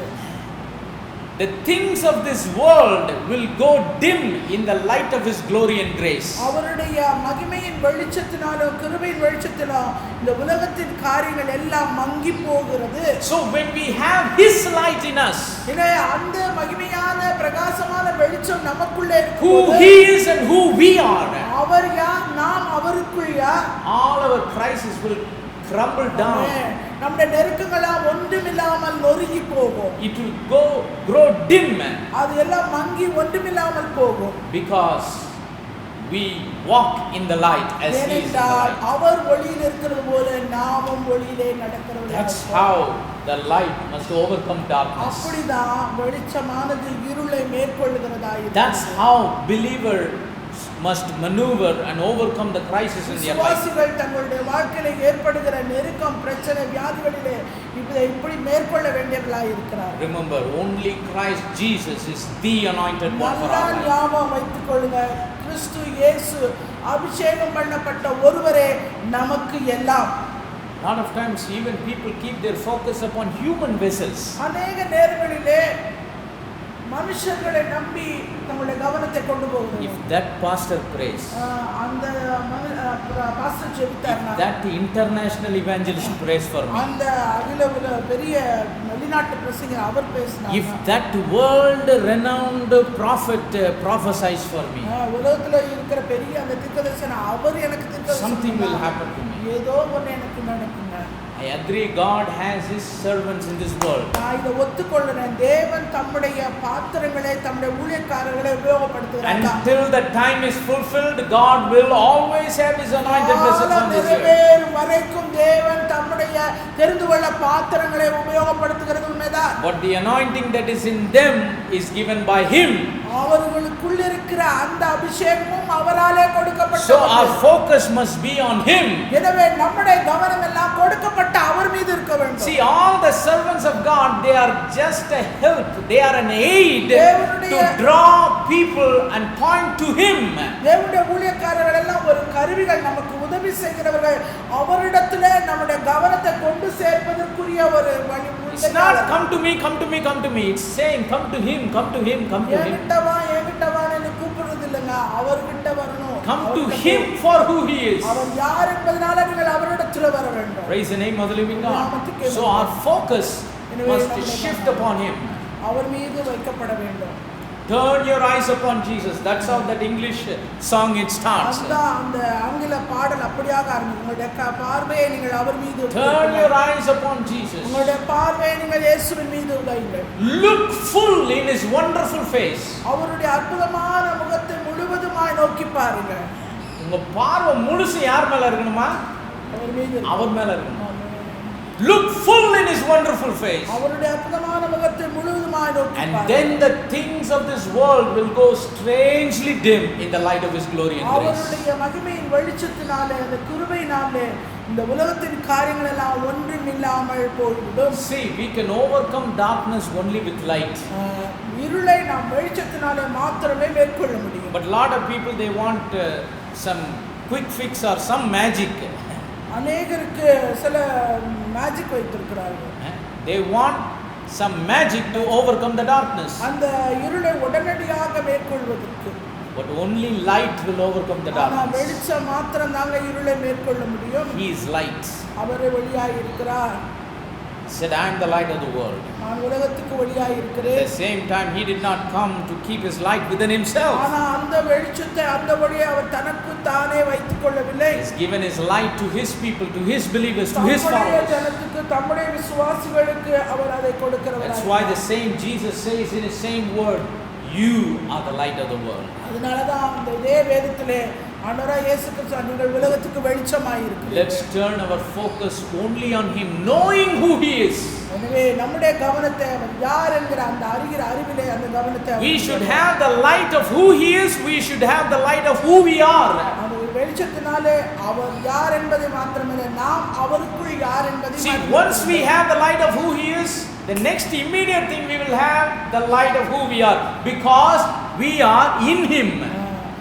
அவருக்குள் அந்த வெளிச்சத்தினாலே அவர் யார் என்பதை நாம் அறிந்து கொண்டால் நாம் அவருக்குள் யார் என்பதை நாம் நன்கு அறிந்து விடுவோம். அவர் யாருன்னு ஃபர்ஸ்ட் தெரிஞ்சுட்டா போதும், நாம யாருன்னே ஆட்டோமேட்டிக்கா என்ன பண்ணிடுவோம், தெரிஞ்சிடும். ஏன் சொல்லுங்க, நாம யாருக்குள்ள இருக்கோம்? அவருக்குள். கிறிஸ்துவுக்கு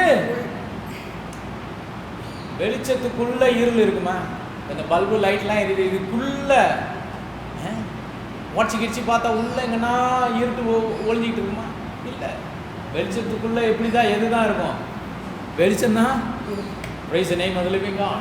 You cannot find even a speck of darkness inside the light. அந்த வெளிச்சத்துக்குள்ளே ஒரு புள்ளியோ ஒரு வழியோ நமக்கு இருள் இருக்கிறது இல்லை. May God give us the understanding that blind Bartimaeus had as a blind man. ஒரு குருட்டு மனுஷனாய் குருட்டு பத்திமேயு கொண்டிருந்த அந்த வெளிப்பாடும் அறிவும் புரிந்து கொள்வதும் நமக்கு உண்டாகட்டும். Let him give us the grace that Job had in his life, that he is the redeemer, even when he was in the pinnacle of his crisis. தன்னுடைய நெருக்கத்தின் உச்சகட்டத்தில் இருந்த யோபு கொண்டிருந்த அந்த அறிவு, என் மீட்பர் உயிரோடு இருக்கிறார் என்று அதை புரிந்து கொள்கிறார். இன்னைக்கு நமக்கு உண்டாகட்டும். Let these words not only just be heard but be experienced in each and every one of our lives. இந்த வார்த்தைகள் நம்மாலே கேட்கப்பட்ட வார்த்தைகளாக மாத்திரமல்ல, நம்முடைய வாழ்க்கையின் அனுபவங்களாக அவைகள் மாறட்டும். We'll continue this series next Thursday. இந்த தொடர்போதனை நாம் அடுத்த வியாழக்கிழமை தொடர்ந்து பார்க்கலாம். Those that are not coming, you can follow it online. வர முடியாதவர்கள் அதை ஆன்லைன்ல இருக்கிறத பார்த்து. Let us all stand. நாம் யாவரும் எழுந்து நிற்போம். Let us lift up our hands and lift up our hearts and thank God for these words of life. இந்த ஜீவனுள்ள தேவனுடைய வார்த்தைக்கு நன்றி சொல்லும் வண்ணமா நம்முடைய இருதயத்தை நம்முடைய கரங்களை ஆண்டவருக்கு நேராக நாம் ஏறெடுப்போம். Doesn't matter whatever we are going through. நாம் எப்படிப்பட்டதான காரியத்துக்குள்ளே கடந்து போகிறோம் என்பது காரியம் அல்ல. I don't know what you are going through. எனக்கு தெரியாது நீங்க எப்படிப்பட்டதான ஒரு நெருக்கத்துக்கு. You don't know what I am going through. உங்களுக்கு தெரியாது நான் எப்படிப்பட்ட நெருக்கத்துக்கு. But God knows everyone and what all we are going through. தேவன் ஒருவர் அறிவார் நாம் எல்லாரும் எப்படிப்பட்ட நெருக்கத்துக்குள்ள இருக்கிறோம். Cast your cares upon him because he cares for you. அவர் உங்களை விசாரிக்கிறவரானபடியால் உங்கள் கவலைகளை எல்லாம் நீங்கள் அவர் மீது வைத்து விடுங்கள். Just like the man of God Job.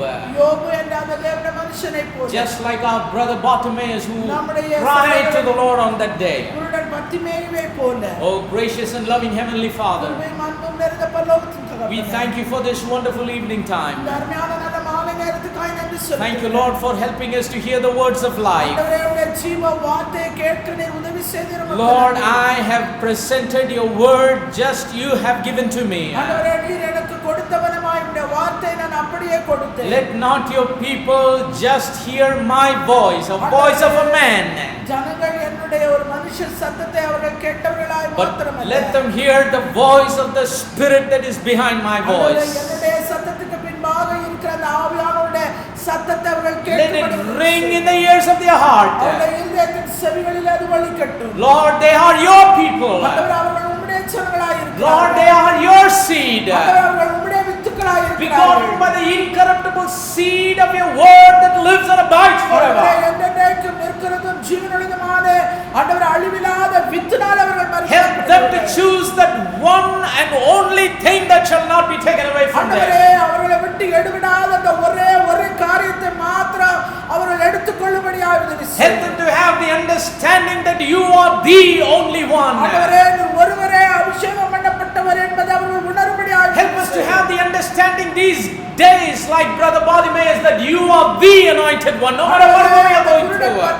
தன்னுடைய இதயத்தில் கொண்டிருந்த அந்த வெளிப்பாட்டை போல அபிஷேகம் பண்ணப்பட்ட ஒருவர் நீ ஒருவரே எல்லாவற்றுக்கும் தீர்வை பெறுவார். Even if we go to the pinnacle of our crisis, let our focus be upon you, that you are our Redeemer. நெருக்கத்தின் உச்சகட்டத்திலே கடந்து போன யோபு சொன்னது போல ஆண்டவரே நாங்களும் உம்மை அறிக்கையிட எங்கள் மீட்பர் உயிரோடு இருக்கிறார். Lord, you are too faithful that you cannot fail us. ஆண்டவரே நீர் ஒரு காலம் எங்களை கைவிடுகிற தேவன் நீர் உண்மையுள்ள தேவன். We have failed you many times, but you have never failed us, and you will never will fail us. நாங்கள் தவறி போகிறவர்கள் ஆண்டவரே, ஆனால் நீங்கள் ஒரு காலம் நீ சொன்னதின்படி செய்கிறவர் தவறி We போகிறவர்கள். plead for your mercy and for your grace upon everyone that have heard your word. உம்முடைய வார்த்தை கேட்ட ஒவ்வொருவரும் நாங்கள் உம்முடைய இரக்கத்தை உம்முடைய ஆண்டவரே தயவை நாங்கள் தேடுகிறோம். Keep us and protect us and provide us and lead us and guide us. ஆண்டவரே நீர் எங்களை பாதுகாத்துக் கொள்ளும், ஆண்டவரே பராமரித்துக் கொள்ளும், எங்களை நடத்தும் வழி We நடத்தும். declare that all the glory, honor and praise is yours and yours alone. ஆண்டவரே சகல துதி கன மகிமை மேன்மேலாம் ஒருவருக்கே உண்டாகும். Oh, we ask all of these wonderful blessings in the precious name of the Lord Jesus எல்லா Christ. ஆசீர்வாதங்களையும் விலையேற பெற்ற உம்முடைய நாமமாகிய இயேசு கிறிஸ்துவின் நாமத்தினாலே கேட்கிறோம். Amen. ஆமென்.